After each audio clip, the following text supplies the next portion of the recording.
தேவனுடைய வார்த்தைக்கு நேராக நம்முடைய கவனத்தை நாம் திருப்புவோம். என்னுடன் திருப்பிக் கொள்ளுங்கள். 1 யோவான் 3வது அதிகாரம்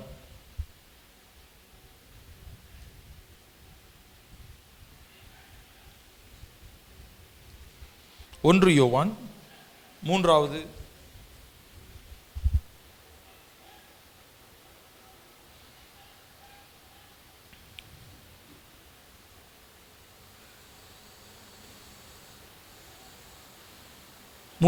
அதிகாரம் 9வது வசனம்.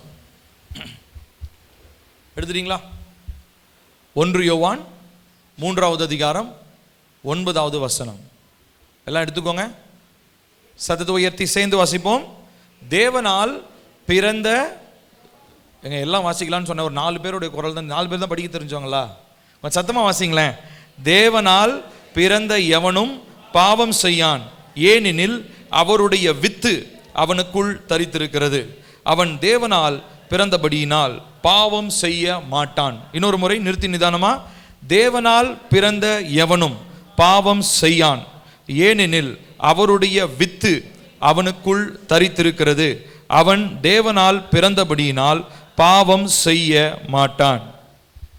கண்களை மூடி ஜெபிப்போம். ஆவியானவரே, இந்த வார்த்தைக்காக ஸ்தோத்திரம். போன வாரத்தில் இந்த வார்த்தையை கொண்டு எங்களோடு கூட பேசுனீங்க. நானும் ஒரு சில தம்பிகளும் ஜெபித்த பொழுது எங்களோடு கூட பேசுனீங்க. அந்த தெளிவை இந்த நாளிலே உம்முடைய சபைக்கு கொடுக்கும்படியாக நீர் கொடுத்த இந்த உந்துதலுக்காக நன்றி. ஆண்டவரே, இந்த நாளிலே நீர் என்னை அபிஷேகியும். என்னுடைய வாய் உம்முடைய வாயாய் மாறட்டும். இங்கே வந்திருக்கிற ஒவ்வொரு மக்களுடைய செவியும் இருதயமும் கர்த்தருடைய வார்த்தைக்கு உணர்வுள்ளதாய், வார்த்தைக்கு கீழ்ப்படுகிறவர்களாய், அகற்ற வேண்டிய விட்டுவிட வேண்டிய காரியங்களை விட்டுவிட்டு உம்முடைய பிரசன்னத்தை பிடித்து கொண்டு உம்முடைய வார்த்தைக்கு கீழ்ப்படுகிற இருதயத்தை கர்த்தர் தாரும். இதனாலே இந்த வார்த்தையை கேட்க முடியாதபடி இருதயத்தை கடினப்படுத்துகிற எல்லா பார்வோனின் ஆவிகளையும், பார்வோனின் அந்த கடினத்தன்மையையும் இயேசுவின் நாமத்தினாலே நான் இருதயங்களை விட்டு வெளியேற்றுகிறேன். இங்க பேசுகிற ஒவ்வொருவருடைய ஆவிக்கு நேராக நான் பேசுறேன். Right now in the name of Jesus. பரிசுத்த ஆவியானவரே, இங்க வருகிற ஒவ்வொருவரும், இங்க வந்து இந்த சத்தத்தை கேட்கிற ஒவ்வொருவருடைய ஆவியும் உணர்வுள்ளதாய், கர்த்தருடைய வார்த்தைக்கு கீழ்ப்படியத்தக்கதாய் ஏற்றுக்கொண்டு, உம்முடைய வார்த்தையை ஏற்றுக்கொண்டு உமக்காக வாழ வைராக்கியமாய் எழும்ப இந்த வார்த்தைகள் உம்முடைய பிள்ளைகளை உருவாக்கட்டும். இருதயத்தையும் செவியையும் கர்த்தர் விருத்த சேதனம் பண்ணும். உம்முடைய வார்த்தைக்கு கீழ்ப்படியணும். உங்க சித்தத்தை நாங்கள் செய்யணும். நீரே உயர்ந்துடும். இயேசுவின் நாமத்தில் கேட்கிறோம் நல்ல பிதாவே, ஆமென். இந்த நாளிலே நாம் பேச போகிறதான இந்த வார்த்தை ரொம்ப ரொம்ப முக்கியமான வார்த்தை. இந்த செய்திக்கு நான் தலைப்பாய் வைத்திருக்கிறது born of the spirit, ஆவியினாலே பிறந்தவன். born of the spirit, ஆவியினாலே பிறந்தவன். எல்லாரும் நல்லா தெளிவாக கவனிக்கணும். ரொம்ப சீரியஸான ஒரு மெசேஜ், ரொம்ப முக்கியமான ஒரு மெசேஜ்.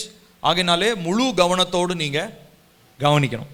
ஓகேங்களா? இன்னைக்கு நம்ம இந்த வசனத்தில் வாசிச்சோம், தேவனால் பிறந்த எவனும் பாவம் செய்வதில்லை, ஏனெனில் கர்த்தருடைய வித்து, தேவனுடைய வித்து அவனுக்குள் தரித்திருக்கிறது. அவன் தேவனால் பிறந்தபடியினால் அவன் பாவம் செய்ய மாட்டான். வித்து என்று சொல்லும் பொழுது சீட், விதை. இந்த விதையில 2 விதமான விதைகள் இருக்கிறது. இது நீங்க எத்தனை பேர் கேள்விப்பட்டிருக்கிறீங்கன்னு தெரியல, எனக்கு தமிழ் அதுக்கான எக்ஸாக்டான வார்த்தை தெரியல. 2 விதமான விதைகள் இருக்கிறது. இப்போ உதாரணத்திற்கு ஒரு மாம்பழம் என்று எடுத்துக்கொள்வோம். மாம்பழத்தில் நடுவில் ஒரு விதை இருக்கும். மாம்பழத்தில் 2 விதமான பழங்கள் இருக்குது. ஒன்று ஹைபிரிட்னு சொல்லுவோம். ஹைபிரிட் என்று சொன்னால் 2 விதமான விதைகளை எடுத்து அதனுடைய தன்மைகள் வேற வேற இருக்கும். அதனுடைய டிஎன்ஏவை ஃபியூஸ் பண்ணுற மாதிரி, அதை 2 இணைக்கிற மாதிரி அதனுடைய அந்த டிஎன்ஏவை இணைச்சி இன்னும் ஒரு சுவைமிக்க ஒரு ஒரு ஒரு ஒரு பழமாக உருவாக்கும்படியாக விதையிலே அந்த மாற்றத்தை செய்வார்கள். இது ஹைபிரிட் விதைன்னு சொல்லுவாங்க. இதற்கு ஆப்போசிட், இதுக்கு எதிர்மறையானது என்னன்னு பார்த்தீங்கன்னா பியோர் பிரெட்னுவாங்க. பியோர் பிரெட்னா என்னன்னா, கர்த்தரால அந்த மாம்பழம் எப்படி உருவாக்கப்பட்டுச்சோ அதே தன்மையிலே இருப்பது. நீங்கள் கேள்விப்பட்டிருக்கிறீங்களா? ஹைபிரிட் விதை, நாட்டு விதைன்னு சொல்லுவாங்க. நாட்டு விதைன்னா என்ன அர்த்தம்னா, அதில் எந்த விதமான கலப்படமும் இல்லை, அது நேச்சுரல், அதாவது கர்த்தரால் எப்படி உருவாக்கப்பட்டுச்சோ அதே தன்மையாக இருக்கிற காரியம், அதில் எந்த விதமான கலப்படமும் எந்த மனுஷனும் செய்யலைன்னு அர்த்தம். ஹைபிரிட்ன்றது அப்படி கிடையாது. ஹைபிரிட்ன்றது மனுஷனுடைய விருப்பத்துக்கு ஏற்ற மாதிரி அவன் என்ன பண்ணிக்கிட்டான், அறிவியல் வளர்ச்சியில் 2 விதமான விதைகளையோ இல்லை 2 விதமான காரியங்களையோ இணைத்து வேறொரு ஒரு சுவையுள்ள, இல்லை அவனுக்கு பிடித்த மாதிரி, இல்லை அவனால் சமாளிக்கக்கூடிய அளவுக்கு ஒரு காரியத்தை இவன் உருவாக்குறான். ரொம்ப ஈஸியாக சொல்லணும்னா நம்ம சிக்கன் எடுத்துக்குவோம். சிக்கனில் இன்னைக்கு பிராய்லர் இருக்குது, நாட்டுக்கோழி இருக்குது இல்லைங்களா? பிராய்லர்ன்றது எப்படி உருவானுச்சு? கர்த்தர் உருவாக்கினாரா? இல்லை, இது மனிதனால அந்த அந்த என்ன சொல்றதுக்கு, அந்த முட்டை கருவிலேயே அந்த வித்து, அந்த சீடை எடுத்து 2 விதமான விதையை எடுத்து ஒன்றாக இணைத்து அதை என்ன பண்றாங்க, டிஎன்ஏ, அதோட டிஎன்ஏ ஒரு மாற்றம் பண்றாங்க. அந்த டிஎன்ஏல அந்த ரத்த அணுக்களில் ஒரு மாற்றத்தை பண்ணி அது 40 நாள் 50 நாளில் நல்லா பொதுன்னு வந்துடுது, நல்லா கறி கிடைக்குது.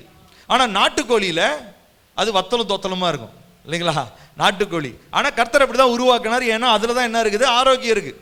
நான் ஆரோக்கியமாக சாப்பிடணும்னா யாரும் பிராய்லர் சாப்பிட மாட்டோம், எதை சாப்பிடுவோம், நாட்டுக்கோழி தான் சாப்பிடுவோம். ஏன்னா அதுதான் கர்த்தர் உருவாக்கின விதமாக அதே நேச்சுரல் ப்ராசஸில் வந்தது. இப்போ இந்த விதை அப்படின்றது 2 விதம் இருக்குது. இதை பயாலஜிக்கல் டேர்மில் சொன்னோம் அப்படின்னா ஹெட்ரோசைகோஸ், ஹோமோசைகோஸ்னு சொல்லுவாங்க. ஹோமோசைகோஸ்னா என்னன்னா ஒரு விதத்தை உடையது. ஹெட்ரோசைகோஸ்னா 2 விதமான காரியங்களை கலந்து கலப்படமாக உருவாக்கப்பட்டுள்ளது. புரிஞ்சதுங்களா? இதான் ஹைபிரிட். இன்னொன்று பியோர் பிரிட்னு சொல்கிறோம். இப்போ நான் ஒரு குழந்தை உருவானது எப்படி? கணவனும் மனைவியும் இணைந்து இவர்களுடைய கருமுட்டை அந்த அந்த ஆணனுடைய விந்து, இவர்களுடைய அந்த கருவில உருவானது தான் என்னது, அந்த குழந்தை. இது ஹைபிரிட் தான். இப்போ நம்ம எல்லாருமே பிறக்கும் போது எப்படி தெரியுமா பிறந்தோம்? ஹைபிரிடாக தான் பிறந்தோம். நம்ம யாரும் ஒரிஜினலாக பிறக்கல, அம்மா அப்பாக்கு தான் பிறந்தோம். ஆனா தேவனுடைய சாயலா நம்ம பிறக்கல. பிறக்கும் போதே நம்ம எப்படி பிறந்தோம் தெரியுமா? பாவத்தில் பிறந்தோம். எப்படி பிறந்தோங்க? கொஞ்சம் சத்தமா சொல்லுங்க. எப்படி பிறந்தோம்? பாவத்தில் பிறந்தோம். பாவத்தில் பிறந்ததை கர்த்தர் என்ன பண்றாரு, ஒரு குறிப்பிட்ட நாளில் உங்களையும் என்னையும் கர்த்தர் தெரிந்து கொண்டார். ஆமாவா இல்லையா? அவர் உலக தோற்றத்துக்கு முன்னாடி தெரிந்து கொண்டார். ஆனால் நீங்க அவரை எப்போ புரிஞ்சுக்கிட்டீங்க? ஏதோ ஒரு நாள், ஒரு ரட்சிக்கப்பட்ட நாள்னு வச்சுக்கோமே. ரட்சிக்கப்பட்ட நாளில் ஹைபிரிடா இருந்த உங்களை ஆண்டவர் எப்படி தெரியுமா மாத்துறாரு? பியோர் பிரீடா மாத்துறாரு. இப்போ நல்லா கவனிக்கணும். நான் உருவானது எப்படி? என்னுடைய அம்மாவும் அப்பாவும் இணைந்ததுனாலே நான் உருவானேன். ஆனா அதுக்கப்புறம் ஒரு மாற்றத்தை கர்த்தர் என்னிடத்தில் எதிர்பார்க்கிறார். அதற்கப்புறம் நான் மறுபடியும் பிறக்கிற ஒரு அனுபவம், திரும்ப மறுபடியும் பிறக்கணும்னு சொல்லி கர்த்தர் என்னிடத்தில் எதிர்பார்க்கிறார். அந்த மறுபிறப்பு, ரீபார்ன், திரும்ப நான் பிறக்கணும்.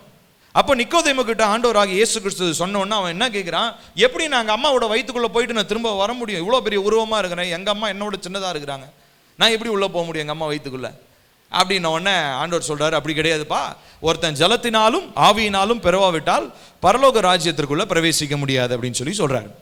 அப்போது 2வது தடவை நம்ம எல்லாரும் பிறக்க வேண்டியது அவசியம். இப்போ 2வது தடவை நம்ம பிறக்கும் பொழுது நம்ம எல்லாம் எப்படி மாற்றப்படுகிறோம் தெரியுங்களா? ஹைபிரிடா இருந்தவங்க எல்லாம் பியோர் பிரீடா மாறிடுறோம். எப்படி பியோர் பிரீடா மாறுறோம் தெரியுமா? பரிசுத்த ஆவியானவர் நம்மளுடைய ஆவியோடு இணைந்து, நல்லா கவனிக்கணும் எல்லாரும், என்ன பாருங்க, பரிசுத்த ஆவியானவர் நம்மளுடைய ஆவியோடு இணைந்து என்னுடைய இரத்த அணுக்களிலேயே என்ன பண்றார் தெரியுங்களா? ஒரு மாற்றத்தை ஏற்படுத்துகிறார். பரிசுத்தம் என்பது அவருடைய தன்மை. அந்த பரிசுத்தத்தை என்னிலே அவர் உருவாக்குகிறார். அவருடைய தன்மைகள், அவருடைய சாயல், அவர் தம்முடைய சாயலாக ஆதாம் ஏவாளையும் முதல் மனிதனாக ஆதாமை உருவாக்கினார்னு பார்க்கிறோம். அதுக்கப்புறம் ஆதாமுக்கு துணையாக ஏவாளை உருவாக்கினார். இப்போ அவங்களுடைய சாயலை உருவாக்கி அவனுடைய நாசியிலே சுவாசத்தை ஊதினார். அவன் என்னவா மாறினான்? ஆத்துமாவாய் மாறினான். ஜீவிக்கிற வாழ்கிற ஒரு ஆத்துமாவாக அவன் மாறினான். இது ரைட்டு தான். அப்போ பாவம் செஞ்சதுக்கு அப்புறம் என்ன ஆயிடுச்சு? அவனுடைய அந்த மகிமையை அவன் இழந்து விட்டான். நிர்வாணி என்பதை பார்த்து இலைகளை எடுத்து அவன் மறைத்து கொள்ளுகிறான் தன்னுடைய நிர்வாணத்தை. அப்புறம் அதுக்கப்புறம் அப்படியே வரிசையாக பைபிள் ஃபுல்லாக படிச்சுட்டு இங்கே கடைசி ஜீசஸ் கிட்ட வரும். ஜீசஸ் என்ன பண்றாரு? இங்க திரும்ப இன்னொரு டைம் ஒரு பிறப்பை குறித்து பேசுகிறார். அந்த பிறப்பு என்ன தெரியுங்களா? ஆவியினாலும் ஜலத்தினாலும் தண்ணீரினாலும் ஆவியினாலும் ஒருவன் மறுபடியும் பிறக்க வேண்டும். இந்த நாள் உலகம் அனைத்திலும் விசேஷமான நாளாக கொண்டாடப்படுகிறது. இயேசு உயிர்த்தெழுந்த நாளை மட்டும் தான் நம்ம கொண்டாடுறோம். ஆனால் இன்னைக்கு இயேசு உயிர்த்தெழுந்திலிருந்து 50வது நாள். இன்றைக்கு பெந்தேகோஸ்தேவின் நாள் என்று சொல்லப்படுகிறது. இப்படிப்பட்ட ஒரு நாளில் தான் 120 பேரும் மேலும் வீட்டறையில் கூடியிருந்த பொழுது பரிசுத்த ஆவியானவர் எப்படி வந்தார்? அக்கினிமயமான நாவுகளாக அவர்கள் மேல் இறங்கி வந்தார். மே 28 பெந்தேகோஸ்தேவின் நாள். இந்த நாளில் ஆவியானவர் இறங்கி வரலன்னா நீங்களும் நானும் இப்படி உட்காந்துட்டு இருக்கவே முடியாது. சபைன்ற ஒன்று ஆரம்பித்திருக்கவே வாய்ப்பே இல்லை. அப்போ இப்படிப்பட்ட ஒரு நாளில் பரிசுத்த ஆவியானவர் வந்தார். சரி, இன்னைக்கு கரெக்டாக அதே நேரத்தில் கர்த்தர் நமக்கும் அது ஒரு புது பிறப்பை கொடுக்குறார். ஆகினாலே இந்த செய்தியை கேட்டுட்டு இந்த இடத்த விட்டு போகிறதுக்கு முன்னாடி கர்த்தர் உங்களை தொட்டு உங்களை மாற்ற போகிறார். எத்தனை பேர் விசுவாசிக்கிறீங்க? ஹல்லேலூயா. நீங்கள் வாஞ்சையா இருங்க, உங்களுடைய இருதயத்தை திறந்து கொடுங்க, ஆவியானவர் உங்களோட நிச்சயமாக பேசுவாங்க. சரி, கவனிப்போம். இப்போது முதலாவது தாட்டி ஹைபிரிடாக பிறந்துட்டேன். ஏன்னா எங்கள் அம்மாவும் அப்பாவும் என்னை பாவத்தில் கர்ப்பம் தரித்தார்கள். ஆனால் இதுதான் இரண்டாவது முறை நான் இயேசு கிறிஸ்துவை ஏற்றுக்கொள்ளுகிற அந்த தருணத்திலே கர்த்தர் என்னை எப்படி மாற்றுகிறார்? என்னை பியோர் பிரீடாக மாற்றுகிறார். என்னை சுத்தமானவனாக, நான் எப்படி ஆதாம் காலத்திலே ஆதாம் எப்படி உருவாக்கப்பட்டானோ அதே போல அந்த மகிமையுடையவனாக கர்த்தர் என்னை மாற்ற விரும்புகிறார். ஆனால் பியோர் பிரெட்டாக மாற்றுறதுக்கு ஆண்டவர் நமக்கு அந்த வேலையை ஆரம்பிச்சிட்டாரு. ஆனால் the work is not yet complete. அந்த பியோர் பிரீடா, அந்த சுத்த வித்துள்ளவனா மாற்றப்படுகிற அந்த ஒரு ப்ராசஸ், அந்த ஒரு வேலை நடக்கிறது இன்னும் முழுமை அடையல. இன்னும் நம்ம எல்லாம் இன்னும் குறைவுள்ளவர்களாக காணப்படுகிறோம். ஆமாவா இல்லையா? இன்னும் நம்ம குறைவுபட்டு தான் காணப்படுறோம். தேவன் எதிர்பார்க்கிற பரிசுத்தம் நம்ம இடத்துல இல்லை. தேவன் எதிர்பார்க்கிற ஒரு சில மாற்றங்கள் இன்னும் நம்முடைய வாழ்க்கையில வெளிப்படலை. தேவன் எதிர்பார்க்கிற இன்னும் ஒரு சில தன்மைகள், கேரக்டர்ஸ், குணாதிசயங்கள் நம்முடைய வாழ்க்கையில் இன்னும் வெளிப்படலை. காரணம் என்ன? பியோர் பிரிடாம் ஆண்டவர் மாற்ற ஆரம்பிச்சிட்டாரு. ஆனால் அதனுடைய முழுமைக்குள்ளாக வருவதற்கு நான் அனுமதிக்கவில்லை. இந்த நாளில் நம்ம அதை குறித்து தான் பேச போகிறோம். எப்படி நான் பியோர் பிரெட்டாக மாறணும்? போன வாரத்தில் நானும் ஒரு சில தம்பிகள்லாம் அந்த எஸ்யூ கேம்புக்கு போயிருந்தோம். 2 நாட்கள் தேவன் எங்களோடு கூட ரொம்ப அழகாக இடைப்பட்டார். ரொம்ப மற்ற எல்லா இடத்துலையும் டாம் டூம்னு கத்திக்கிட்டு எல்லாம் ஆராதனை பண்ணிட்டு ரொம்ப ஆர்ப்பாட்டம் பண்ணிட்டு வர்ஷிப் பண்ணிட்டு இருந்தாங்க. ஆனால் தேவன் எங்களோடு நாங்கள் அமைதலாக ஒரு தோட்டத்தில் போய் அமைதலாக உட்காந்து ஜெபம் பண்ணிட்டு இருந்தோம். ரொம்ப அழகாக கர்த்தர் எங்களோடு கூட பேசினார், எங்கள் ஒவ்வொருவரையும் தொட்டார். ஆகினாலே ஆண்டவரே நான் என்ன பேசணும் இந்த வார்த்தையில் அப்படின்னும் போது கர்த்தர் இதையே இன்னும் உனக்கு இன்சைட்ஸ் கொடுக்குறேன், இன்னும் நான் மெருகேற்றுவேன், இதை திரும்ப என்னுடைய ஜனங்களிடத்தில் சொல் என்று சொன்னார். ஆகையினால இந்த நாளில் இன்னைக்கு உலகம் அனைத்திலும் இன்றைக்கு கர்த்தருடைய மகிமையை வெளிப்படுகிற நாளாக இந்த நாட்களை கர்த்தர் கொடுத்திருக்கிறார். The last days are the days when God is going to reveal His glory. கர்த்தர் தம்முடைய மகிமையை வெளிப்படுத்துகிற நாட்களாக இது இருக்கிறது. ஆனால் கர்த்தருடைய மகிமையை பார்க்க முடியாதபடிக்கு இன்னைக்கு சபையில முக்காவாசி பேரு கன நித்திரையினாலே கண்களை மூடிக்கொண்டு கண் சொருகி போனவர்களாக இருக்கிறார்கள். பேதுரு, யாக்கோபு, யோவான் மூவரையும் ஆண்டவராக இயேசு கிறிஸ்து மறுரூப மலைக்கு அழைத்து செல்லுகிறார். போய் அவங்க முன்னாடி அவர் மறுரூபமாயி மோசேவோடையும் எலியாவோடையும் பேசி கொண்டிருக்கிறார். ஆனால் அதை அவங்களால பார்க்க முடியல. ஏன் தெரியுங்களா? அந்த 3 பேருக்கு தூக்கம் வந்துருச்சு. தூக்கம்னா அப்படியே அரை தூக்கம், அது கனவு மாதிரி இருந்திருக்கு அவனுங்களுக்கு. பாதியில் தான் எந்திரிச்சு பார்த்துருக்கிறானுங்க. பார்த்தா ஜீசஸ் கூட யார் பேசிக்கிட்டு இருக்கிறா? மோசேவும் எலியாவும் பேசிக்கிட்டு இருக்கிறாங்க. அப்போ இன்னைக்கு இந்த பேதுரு, யாக்கோபு, யோவான் போல தான் நம்முடைய வாழ்க்கையில் சபையில் இருக்கிற நம்ம எல்லாருமேன்னு சொல்ல முடியாது. ஒரு சிலர் அது முழிச்சுக்கிட்டாங்க. ஆனால் இன்னும் ஒரு சிலர் என்ன பண்ணிட்டு இருக்கிறாங்க தெரியுங்களா? தூங்கிட்டு இருக்கிறாங்க. ஃபிசிக்கலாகவும் சர்ச்சிலையும் தூக்கம், ஆவிக்குரிய வாழ்க்கையிலையும் தூக்கம். கன நித்திரையின் ஆவி இது என்ன பண்ணுது தெரியுங்களா? கர்த்தருடைய மகிமை இந்த நாட்களிலே வெளிப்படுகிறத உங்களால் என்ன பண்ண முடியாது தெரியுமா? பார்க்க முடியாது. கண்ணு அடைச்சு போச்சு. அப்படியே மயக்கம் கலக்கம், அப்படியே கண்ணு சொருகுது. இந்த சின்ன பிள்ளைங்கள்லாம் உட்கார வச்சு படிக்க சொன்னால் தூக்கம் வரும் பார்த்தீங்களா? அந்த மாதிரி இப்போ எல்லாரும் அப்படி தான் இருக்கிறோம். அப்படியே சப்பா தூக்கம் வருது ஆண்டவரே, முடியல, தூங்கிடுறேன், சீக்கிரம் விட்டுருங்க. அப்போது நல்லா புரிஞ்சுக்கணும் பிரியமானவர்களே, this is not a time to sleep. ஆவிக்குரிய ரீதியாகவோ ஃபிசிக்கலாகவோ கூட தூக்கத்தை கம்மி பண்ணிட்டு கர்த்தருக்காக விழித்திருந்து மகிமையை கண்களாலே காண வேண்டிய காலம் இது. ஹல்லேலூயா. God is revealing His glory. ஆனால் கர்த்தர் மகிமையை வெளிப்படுத்தி கொண்டிருக்கிறார். ஆனால் மகிமையை பார்க்காம இருக்கிறது அவர் தப்பு கிடையாது, உங்க தப்பு. என்ன ஆண்டவரே, என் வாழ்க்கையில் அற்புதம் நடக்கல, என் வாழ்க்கையில் இன்னும் அது நடக்கல, இது நடக்கலன்னா காரணம் என்ன தெரியுமா? ஆவிக்குரிய ரீதியா இன்னும் கண்கள் கன நித்திரையில் இருக்குது. ஒரு சிலர் ஃபுல்லாவே கண்ணை மூடிட்டாங்க, ஒரு சிலர் பாதி தூக்கத்தில் இருக்கிறாங்க, ஒரு சிலருக்கு இதெல்லாம் கனவு மாதிரி போய்கிட்டு இருக்குது. ஏதோ 40 நாள் ஃபாஸ்டிங் வச்ச மாதிரி ஒரு கனவு கண்டங்க. கனவு இல்லைங்க, உண்மையாலுமே 40 நாள் ஃபாஸ்டிங் நடந்துச்சு.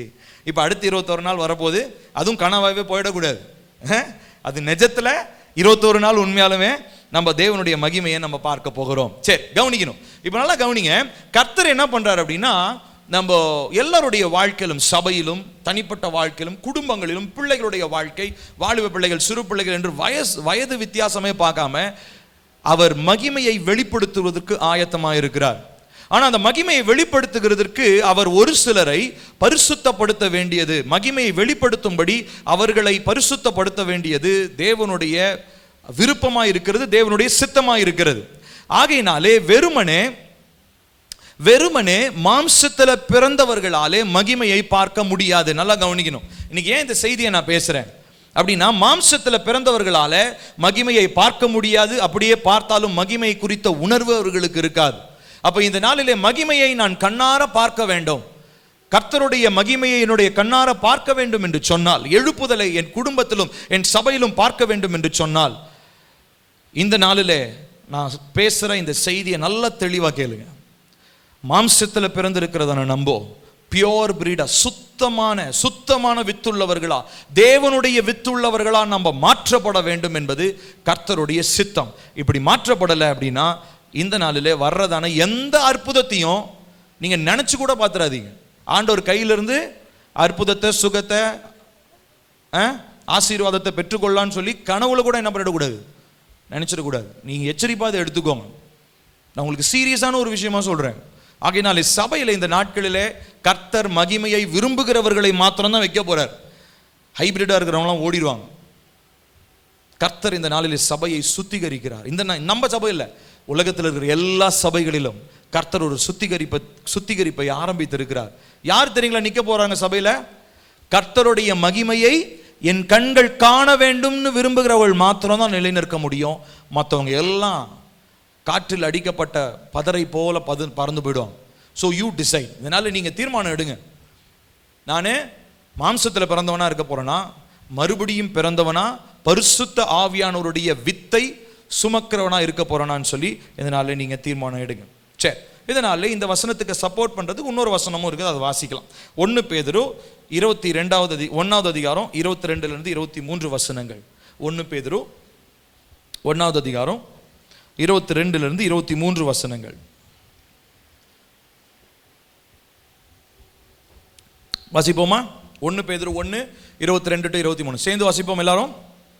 ஆகையால் நீங்கள் மாயமற்ற சகோதர சிநேகம் உள்ளவர்கள் ஆகும்படி ஆவியினாலே சத்தியத்திற்கு கீழ்ப்படிந்து உங்கள் ஆத்துமாக்களை சுத்தமாக்கி கொண்டவர்களாய் இருக்கிறபடியால் சுத்த இருதயத்தோடே ஒருவர் ஒருவர் ஊக்கமாய் அன்பு கூறுங்கள். அழிவுள்ள வித்தினாலே அல்ல, என்றென்றைக்கும் நிற்கிறதும் ஜீவனுள்ளதுமான தேவ வசனமாகிய அழிவில்லாத வித்தினாலே மறுபடியும் ஜெனிப்பிக்கப்பட்டிருக்கிறீர்களே.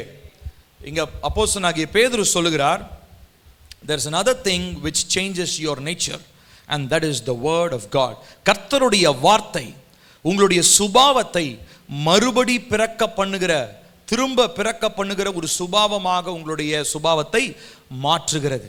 இதனால நீங்க ஹைபிரிடா இருக்க போறீங்களா, பியோர் பிரீடா இருக்க போறீங்கன்றது இந்த இடத்துல இந்த செய்தியில நீங்கள் தீர்மானிக்க வேண்டும். சரி, இதனால நான் உங்களுக்கு 5 முக்கியமான காரியங்களை நான் சொல்ல போறேன். ஆகையினாலே நல்ல தெளிவாக கவனிங்க. இந்த 5 முக்கியமான காரியங்களும் ரொம்ப ரொம்ப அவசியம். நம்ம மறுபடியும் ஜெனிப்பிக்கப்படணும். நம்ம ஆவியினால பிறந்த அந்த பரிசுத்த வித்து, பரிசுத்த விதையினால விதைக்கப்பட்ட ஒரு வாழ்க்கை இருக்கணும்னா நமக்கு இந்த 5 காரியங்கள் ரொம்ப ரொம்ப அவசியமாக இருக்கிறது. முதலாவது மறுபிறப்பு, பீயிங் ரீபார்ன். முதலாவது யோவான் 3 அதிகாரம் 3-8 வசனங்கள்.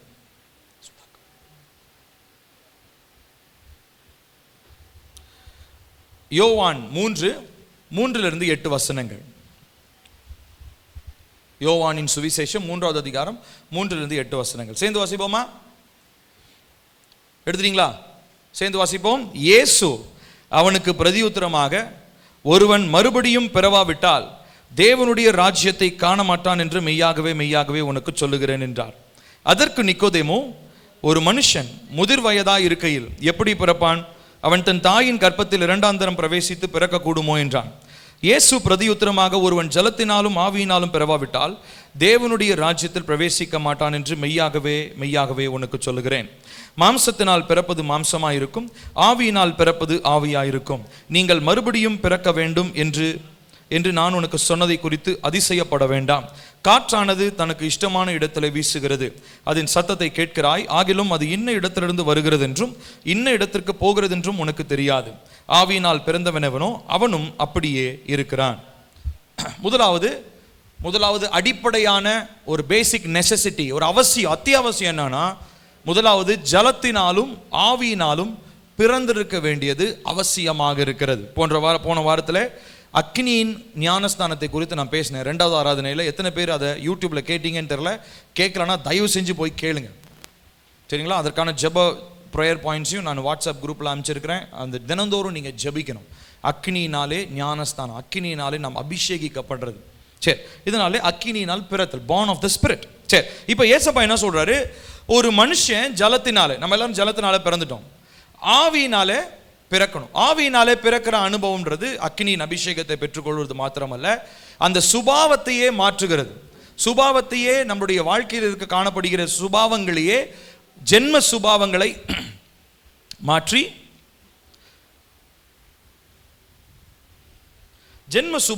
மாற்றி தேவன் விரும்புகிற பரிசுத்த சுபாவத்தை பெற்றுக்கொள்வது முதலாவது அடிப்படையான ஒரு அத்தியாவசியமான காரியம். எத்தனை பேர் ஜலத்தினாலும் நிறைய பேர் பிறந்திருப்பீங்க மறுஜென்மம். ஆனால் ஆவியினாலே பிறந்தவர்கள் எத்தனை பேர் என்னன்னு தெரியல. ஒருவேளை ஆவியனுடைய அபிஷேகத்தை பெறாமல் இருந்தீங்கன்னா கண்டிப்பாக நீங்கள் கேட்கணும். முதலாவது காரியம் பீயிங் ரீபார்ன், மறுபடி பிறத்தல். ரெண்டாவதா உடைக்கப்படுதல், புரோக்கன்னஸ். நம்ம எல்லாருமே உடைக்கப்பட்டிருக்க வேண்டியது அவசியமாக இருக்கிறது. ஆனால் இந்த உடைக்கப்படுதலில் ஒரு பிரத்யேகமான ஒரு காரியம் ஒன்று இருக்குது. பொதுவாக நம்ம இப்படி ஜோம் பண்ணுவது உண்டு, கர்த்தாவே என்னை உடைத்து உருவாக்கும் அப்படின்னு ஜோம் பண்ணுவோம். ஆனால் உருவாக்கும் போது ஒரு பிரச்சனை ஒன்று உண்டாகுது, தெரியுங்களா? உங்களுக்கு நீங்கள் கவனிச்சிருக்கீங்களான்னு தெரியல. அவர் உங்களை உடைச்சி உருவாக்கும் போது உங்களுக்குள்ள ஆப்வியஸாக என்ன வந்துடும் தெரியுமா? ஒரு பெருமை ஒன்று வரும். என்ன பெருமைனா, நான் உருவாக்கப்பட்டு விட்டேன். ஆண்டவர் என்னை உடைச்சாரு, என்னை இப்போ உருவாக்கிட்டாரு. ஆனா கர்த்தருடைய ஆவியானவர் சொல்றாரு, நீ உடைக்கப்பட்டு உருவாக்கப்படுறதுக்காக இல்லை. அவங்க ஹைபிரிடு, உடைக்கப்பட்டு உடைச்சு உருவாக்க ஜோம் பண்றவங்க. பியோர் பிரீட் எப்படி தெரியுமா ஜோம் பண்ணுவாங்க? என்னை உடைச்ச நிலையிலேயே என்ன உங்க பாதத்துக்கு கீழே வையுங்க. ஏன்? நான் உருவாக்கப்பட்டுட்டேன்னா என்னுடைய மாம்சம் என்ன பண்ண ஆரம்பிக்கும் தெரியுமா? மேலோங்க ஆரம்பிக்கும். எனக்குள்ள வரங்கள் வருது, எனக்குள்ள தாளந்துகள் இருக்கிறது, நான் தீர்க்க தரிசனம் பேசுறேன், நான் அந்நிய பாஷை பேசுறேன், சுகம் அளிக்கிறேன், நான் ஜோம் பண்ணா பிசாசு ஓடுது. இதெல்லாம் உருவாக்கப்படுகிறவனுக்கு வரக்கூடிய பெருமை. ஆனா உடைக்கப்பட்டு கர்த்தருடைய சமூகத்திலேயே இருக்கிறவன் என்ன தெரியுங்களா பண்ணுவான்? தன்னுடைய உடைந்த நிலையை பார்த்து, அந்த உடைந்த நிலையிலே தன்னை பயன்படுத்தக்கூடிய இயேசுவை மாத்திரமே அவன் பார்த்து கொண்டிருப்பான். ஆனா உருவாக்கப்பட்டவன் இயேசுவை கொஞ்சம் பார்த்துக்குவான், அதே நேரத்தில் தன்னையும் கொஞ்சம் என்ன பண்ணிக்குவான் தெரியுமா? மேன்மைப்படுத்திக் கொள்வான். நொறுங்குண்டதும் நறுங்குண்டதுமான ஆவியை கர்த்தர் புறக்கணிப்பது இல்லை என்று சொல்லி தாவீது சங்கீதம் 51 சொல்றார், 17ஆம் வசனத்தில் சொல்றார். வாசிக்க வேண்டாம். நொறுங்குண்டதும் நறுங்குண்டதுமான ஆவியை கர்த்தர் என்ன பண்றது இல்ல? புறக்கணிப்பது இல்லை. அப்போ இந்த நாளிலே கர்த்தருடைய சமூகத்தில் புரோக்கன்னஸ் என்ன தெரியுமா? உடைக்கப்படணும். உடைக்கப்படுறதுடைய ரொம்ப பிரத்யேகமான ஒரு காரியம் என்னன்னா, சுயத்துக்கு ஒரு முற்றுப்புள்ளி வைக்கணும். Break your self. உங்களுடைய சுயத்தை உடைங்க. சுயத்தை உடைக்கிறது ரொம்ப கஷ்டம். ஏன் தெரியுமா? சில நேரம் நம்மளா ஒரு தீர்மானம் எடுக்க ஆரம்பிப்போம், ஆனால் தேவனுடைய சித்தம் வேற மாதிரி இருக்கும். அப்போ சுயத்தை உடைச்சால் ஒழிய தேவ சித்தத்தை உங்களால் என்ன பண்ண முடியாது? நிறைவேற்ற முடியாது. தேவ சித்தம் செய்யறது ஏன் தெரியுமா கஷ்டமா இருக்கு?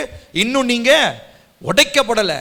ஆவியானுடைய பிரசன்னத்தினாலே நாம் உடைக்கப்பட வேண்டியது ரொம்ப ரொம்ப அவசியமா இருக்குது. ஒரு வசனத்தை வாசிப்போம். ஏசாயா 57ஆம் அதிகாரம் 15ஆவது வசனம். ஏசாயா 57:15.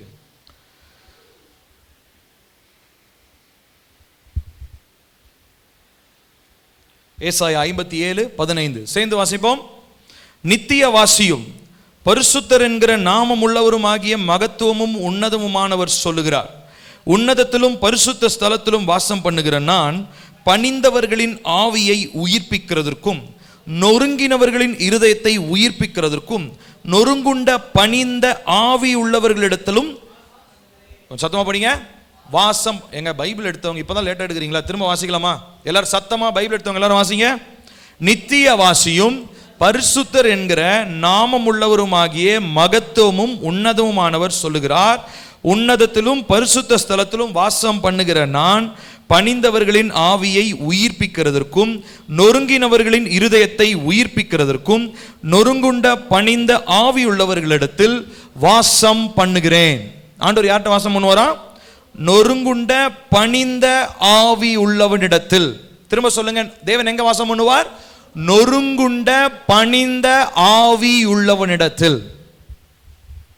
ஆனா நம்ம ஜெபம் பண்ணும்போது என்னை உடைச்சு உருவாக்கும் உருவாக்குறது தான் பிரச்சனையே. ஆண்டவரே, நான் உடைஞ்சு உங்க சமூகத்தில் கிடந்துடுறேன், எனக்கு வேற வேலையே வேணாம். பியோர் பிரீட் அப்படிதான் ஜெபம் பண்ணுவாங்க. தேவனுடைய வித்தினால உண்டானவங்க ஜெபம் பண்ணுவாங்க, என்னை எடுத்து பயன்படுத்தும் ஜெபம் பண்ண மாட்டாங்க. எப்படி நம்ம ஜெபம் பண்ணுவாங்க?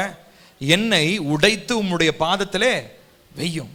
உங்க பாதத்திலே நான் இருக்கிறேன், நான் வேற எங்கேயும் போக விரும்பல, நான் வேற எதையும் செய்ய விரும்பல, எனக்கு வேற எதுவும் வேணாம். எனக்கு என்ன தெரியுமா வேணும்? நான் உடைக்கப்பட்டு உங்க பாதத்திலே நான் கிடக்கணும், உங்க பாதத்தில் மாத்திரமே நான் காத்திருக்கணும். காரணம், அப்படிப்பட்டவனை கர்த்தர் ஒரு நாள் என்ன பண்ண மாட்டீங்க, புறம்பே தள்ள மாட்டீங்க. ரொம்ப நமக்கு தெளிவா சொல்லுது. ஆனா நம்ம எப்படி ஜெபம் பண்றோம் தெரியுமா? கர்த்தாவே என்னை பயன்படுத்தும், என்னை உபயோகியும். ஆனா எப்படி ஜெபம் பண்றதுல தெரியுமா? கர்த்தாவே என்னை உடையும், என்னை அபிஷேகியும். என்ன பண்றது இல்ல, ஜெபம் பண்றதுல. உபயோகிக்கிறது எப்போ உபயோகிப்போம்? டிஷ்யூ பேப்பர் பார்த்துருக்கிறீங்கல்ல, டிஷ்யூ பேப்பர் என்ன பண்ணுவீங்க? உபயோகிச்சு அப்படியே பத்திரமா எடுத்து மடிச்சு வச்சுக்குவீங்களா? குப்பையில் போடுவீங்க. இல்லை ஏதாவது ஒரு பேப்பர், ஏதோ ஒரு துடைக்கிறதுக்கு ஒரு துணி, அழுக்கு துணி எடுக்கிறீங்க, என்ன பண்ணுறீங்க? உபயோகித்து திரும்ப குப்பையில் போட்டுருவீங்க. உபயோகிப்பது அப்படின்னா அர்த்தம் என்ன? பயன்படுத்தி விட்டு அந்த பயன்பாடு முடிஞ்ச உடனே தூக்கி போடுறது. ஆண்டவர் அதுக்காக நம்மளை தெரிந்து கொண்டாரு. வாடா, உன்னை 10 வருஷம் உன்னை ஊழியத்தை நிறுத்த போகிறேன், அடுத்த 11 வருஷத்தில் உன்னை ஊழியத்தை விட்டு துரத்த போகிறேன், கிளம்பி ஓடு. இதுக்காக ஆண்டவர் அழைக்கலை. நம்ம யாரையுமே ஆண்டவர் உபயோகப்படுத்தணும்னு அவசியம் இல்லை. ஆண்டவர் நம்மளை என்ன தெரியுமா? உடைக்கணும், நம்மளை அபிஷேகிக்கணும், அவர் நம்மளை அனாயிண்ட் பண்ணணும். அனாயிண்டிங் தான் முக்கியம். உபயோகப்படுத்தலாம் ஆட்டோமேட்டிக்காக அது நடக்கும், பயன்படுத்தப்படுறது ஆட்டோமேட்டிக்காக நடக்கும், வரங்கள் ஆட்டோமேட்டிக்காக வெளிப்படும். ஆனால் நம்ம செய்ய வேண்டியது உடைக்கப்படணும், அடுத்ததா அபிஷேகிக்கப்படணும். உடைக்கப்படுற இடத்துல இருந்தால் மாத்திரம்தான் அபிஷேகம் அவருடைய சமூகத்திலிருந்து ஊற்றப்படும். நான் உடைக்கப்பட்டு உருவாக்கப்பட்டேன்னா ஒரு சமூகத்தில் உட்கார மாட்டேன், நான் பாட்டுக்கு எந்திரிச்சு ஊழியம் செய்ய ஆரம்பிச்சிருவேன். நான் பாட்டுக்கு போய் பிசாசை ஓட்டிக்கிட்டு இருப்பேன், பேயை உரட்டுவேன், வியாதியஸ்தர் மேலே கையை வைப்பேன், செத்தவனை உயிரோடு எழுப்புவேன், எல்லாம் நடக்கும், நல்லது தான். ஆனால் அது எப்போ திரும்ப நடக்கணும்? உடைக்கப்பட்ட இடத்துல கர்த்தருடைய அபிஷேகத்தின் நிறைவினாலே நடக்கும் போது தான் அதில் கர்த்தருடைய மகிமை வெளிப்படும். இன்னைக்கு நிறைய பேர் ஜெபம் பண்றாங்க, நிறைய பேர் வரங்களை வெளிப்படுத்துறாங்க. ஆனால் அவங்க மூஞ்சி தான் ரொம்ப முக்கியமாக முன்னாடி டபால்னு வருது. ஏன் தெரியுமா? அங்கே கர்த்தருடைய மகிமை வெளிப்படலை, மனுஷனுடைய மகிமை தான் இருக்குது. ஏன்? அவங்கெல்லாம் இன்னும் ஹைப்ரிட்டாக தான் இருக்கிறாங்க. ஆனால் நீங்களும் நானும் எப்படி தெரியுமா இருக்கணும்? Pure breed. பியோர் பிரீட் என்ன தெரியுங்களா? பியோர் பிரீடு எங்கே இருக்கிறாங்கன்னே தெரியாது, ஆனால் அவங்களுடைய வேலையை மட்டும் அவங்க செய்து கொண்டே இருப்பாங்க. அவங்க மறைவில் இருப்பாங்க, வேலையை கர்த்தர் செஞ்சுக்கிட்டு இருப்பார். அவங்க மறைந்திருப்பாங்க, மகிமையை கர்த்தர் பெற்று கொண்டு இருப்பார். இவர்களுடைய செயல்கள் எல்லாவற்றிலும் தேவன் மகிமை அடைந்து கொண்டிருப்பார். இவங்களை பார்த்தா அவங்கள தெரியவே மாட்டாங்க. காரணம், அவங்கள முழுக்க தேவனுடைய மகிமை அவர்களை மூடி இருக்கும். இன்னைக்கு பெருமைக்காக நம்ம தேவனுக்காக வாழணுமா, இல்லை உண்மையாலுமே தேவ மகிமைக்காக நம்ம வாழணுமான்னு நீங்கள் தீர்மானம் பண்ணுங்க. உங்களை பார்த்து பரவாயில்லப்பா, பில்லி பெரிய ஆளு, பில்லி பெரிய ஊழியக்காரரு, இதெல்லாம் எனக்கு சொல்ல வேணாம். நான் ஒரு கிராமத்தில் மூங்கில்பாடியில் சின்ன சபையில் சின்ன ஊழியக்காரனாகவே இருந்துக்கிறேன். ஆனால் என் மூலமாய் கர்த்தருடைய மகிமை வெளிப்படணும். அந்த மகிமையை தான் உலகம் காணணும். அந்த மகிமைக்குள்ள தேடி கண்டுபிடிச்சு பில்லி தெரிய வேண்டாம். பில்லி உள்ள புதஞ்சு போயிருட்டோம். பில்லி எப்பயுமே உடைக்கப்பட்டே இருக்கட்டும். பில்லி எப்பயுமே அபிஷேகிக்கப்பட்டே இருக்கட்டும். பில்லி உருவாக்கப்பட்டுட்டார்னா கதை முடிஞ்சு போச்சு. ஆண்டவர் மறைஞ்சிருவார். பில்லி தான் ரொம்ப விசேஷமானவராக தெரிவார். அப்போ இந்த பியூர் பிரீட், தேவனுடைய வித்தை பெற்றவங்க என்ன தெரியுங்களா பண்ணுவாங்க? தங்களை மறைத்து கொண்டு கர்த்தருடைய மகிமையை வெளிப்படுத்துவார்கள். அப்போ ரெண்டாவது நான் சொன்னேன், புரோக்கன்னஸ், உடைக்கப்படுதல். உடைக்கப்பட்டு உருவாக்கப்படுறதில்ல, எப்பொழுதும் உடைந்த நிலையிலேயே நம்மை கர்த்தருடைய சமூகத்திலே வைத்திருத்தல். இன்னொரு வசனத்தை வாசிக்கலாம். ஏசாயா 66வது அதிகாரம் 2வது வசனம். ஏசாயா 66:2. வேக வேகமாக எடுங்க, சீக்கிரம் எடுங்க. ஏசாயா 66:2 சேர்ந்து வாசிப்போம். என்னுடைய கரம் இவைகளை எல்லாம் சிருஷ்டித்ததினால் இவைகளை எல்லாம் உண்டாயின என்று கர்த்தர் சொல்லுகிறார். ஆனாலும் சிறுமைப்பட்டு ஆவியில் நொறுங்குண்டு என் வசனத்திற்கு நடுங்குகிறவனையே நோக்கி பார்ப்பேன். திரும்ப கடைசி பகுதி, ஆனாலும் என் வசனத்திற்கு ஆவியிலே நொறுங்குண்டு என் வசனத்திற்கு நடுங்குகிறவனையே நான் நோக்கி பார்ப்பேன். ஆண்டவர் சொல்றாரு, யாரை நான் பார்க்க போறேன்? பார்க்கறது வேற, நோக்கி பார்க்கறது வேற. லுக் வேற, பிஹோல்டு வேற. இப்போ நான் உங்க எல்லாரையும் பார்க்குறேன், எல்லாரையும் அப்படி பார்த்துட்டு இருக்கேன். ஆனால் குறிப்பிட்ட இப்போ பிரவீனை மட்டும் பார்க்குறேன் அப்படின்னா, பிரவீனை நான் என்ன பண்ணுறேன்? நோக்கி பார்க்குறேன். என்னுடைய கண்ணும் அவருடைய கண்ணும் என்ன ஆகுது? ஒன்றுக்கு ஒன்று சந்திக்குது. நான் அவரை உற்று பார்க்கிறேன், நோக்கி பார்க்கிறேன். ஹைபிரிடை ஆண்டவர் பார்க்குறாரு. ஆனால் பியோர் பிரீடை ஆண்டவர் எப்படி தெரியுமா? நோக்கி பார்க்கிறார். நோக்கினா என்ன அர்த்தம்? ஐ கான்டாக்ட் பண்ணுறாரு. நம்மளோடு கூட கண்ணுக்கு கண் நம்மை தொடர்பு படுத்தி நம்மோடு கூட அவர் பேச விரும்புகிறார். எப்படிப்பட்டவங்கள? உடைந்த நொறுங்குண்ட சிறுமைப்பட்ட ஆவியை உடையவனிடத்துல மாத்திரம். சிறுமைப்பட்டதனுடைய அர்த்தம் என்ன? நொறுக்குதலினுடைய அர்த்தம் என்ன? புரோக்கன்னஸ்னுடைய அர்த்தம் என்ன தெரியுமா? கம்ப்ளீட்டா நானுன்ற பேச்சுக்கே அங்க இடம் இல்லை, எனக்குன்ற பேச்சுக்கு அங்க இடம் இல்லை. For the glory of God, for the glory of God, தேவனுடைய மகிமைக்காக, தேவனுடைய சித்தத்தை அறிந்து தேவனுடைய மகிமைக்காக மாத்திரமே செயல்படுறது தான் நொறுக்கப்பட்டு சிறுமைப்பட்ட மனிதனுடைய அந்த ஆவியை உணர்த்துகிறதா இருக்கிறது. ஹல்லேலூயா. ஸோ ரெண்டாவது காரியம் என்ன சொன்னேன்? புரோக்கன்னஸ், உடைக்கப்படுதல், உடைக்கப்பட்டு அபிஷேகிக்கப்படுதல். So be in the presence of God. உடைஞ்சி ஆண்டவர் சமூகத்தில் தான் இருக்கணும். ஆனால் உடைச்சி உருவாக்கப்பட்டோம்னா என்ன ஆகிடும் தெரியுமா? நீங்கள் வெளிப்பட ஆரம்பிச்சிருவீங்க, கர்த்தரை மறந்துடுவீங்க. கர்த்தர் உங்களுக்குள்ள இருப்பார், ஆனால் கர்த்தர் வெளிப்பட மாட்டார். கர்த்தருடைய மகிமை தெரியாது. இன்னைக்கு நிறைய பேர், எத்தனையோ பேர் அற்புத அடையாளங்கள் செய்கிற ஊழியக்காரங்களாம் இருக்கிறாங்க. ஜோமனி பேய் ஓடுது, ஜோமனி வியாதியஸ்தர்களை சொஸ்தமாக்குறாங்க, எல்லாம் பண்ணுறாங்க. ஆனால் அவங்க வெளியில் வரும்போது தேவ மகிமையை பார்க்க முடியல. அவங்க பேர் தான் பெருசாக இருக்குது.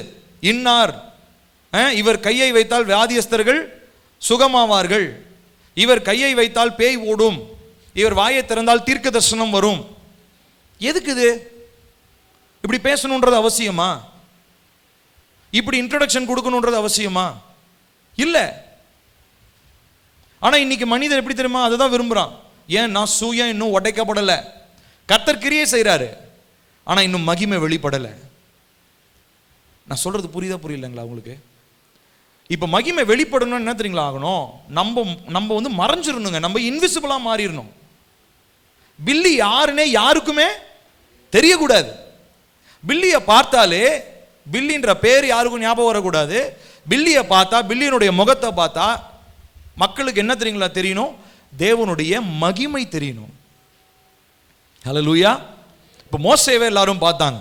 மோசேவனுடைய முகத்தை பார்க்கும்போது அவங்களுக்கு வெளிச்சம் தெரிஞ்சது, பிரகாசமாக இருந்தது. மோசேவா இருக்கிறதுக்காக மக்கள் மதிக்கல.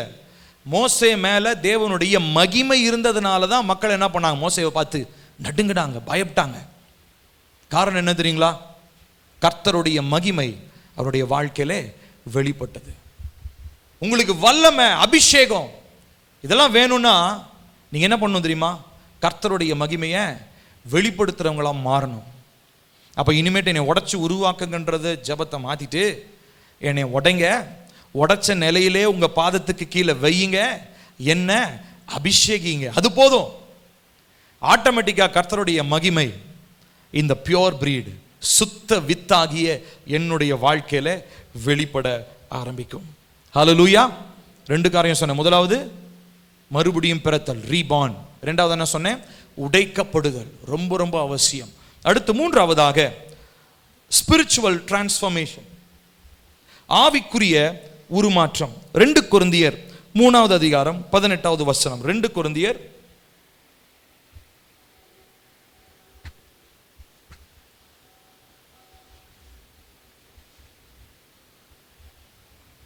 3:18.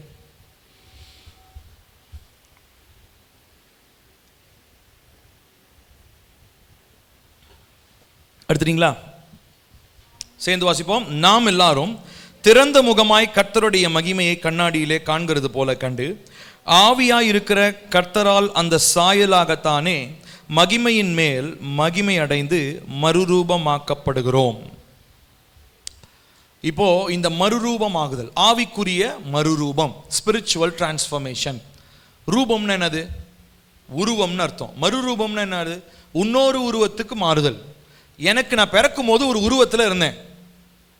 எல்லாரும் என்னை பாருங்க, எல்லாரும் இங்கே பாருங்களேன், கண்ணை திறந்து என்னை பாருங்க. நான் பிறக்கும் போது ஒரு உருவத்தில் இருந்தேன். ஆனால் நான் ஆவிக்குரிய உருமாற்றத்தை அடையும் போது எனக்கு வேற ஒரு உருவம் வந்துருச்சு. அந்த உருவம்னா ஃபிசிக்கலாக கண்ணு காது மூக்கு எல்லாம் ஒரே மாதிரி தான் இருக்குது, உயரம் வெயிட்டு எல்லாம் ஒரே மாதிரி தான் இருக்குது. ஆனால் என்னுடைய ஆவி, உள்ளான மனிதன் இருக்கான் இல்லையா, அவன் என்ன ஆகிட்டான்? வேறு ஒரு உருவத்திற்கு மாற்றப்படுகிறான். ஏன்னா பிறக்கும் போது அந்த உருவம் பாவ உருவத்தில் இருந்துச்சு. இப்போ ஆண்டவராக இயேசு கிறிஸ்துவை ஏற்றுக்கொண்டு ஆவி நிறைவை பெற்றுக்கொண்டதுக்கு அப்புறம் எனக்கு ஒரு உருவமே மாறிடுச்சு. ஷேப் அப்படியே நோஞ்சானா இருந்தார் உள்ளான மனுஷன், அப்படியே நோஞ்சானா, அப்படியே விழுவிழுன்னு இன்னைக்கோ நாளைக்கோன்னு பாவத்தில் உழன்று போய் பஞ்சத்தில் அடிப்பட்ட ஒரு ஆட்டம் இருந்தார்.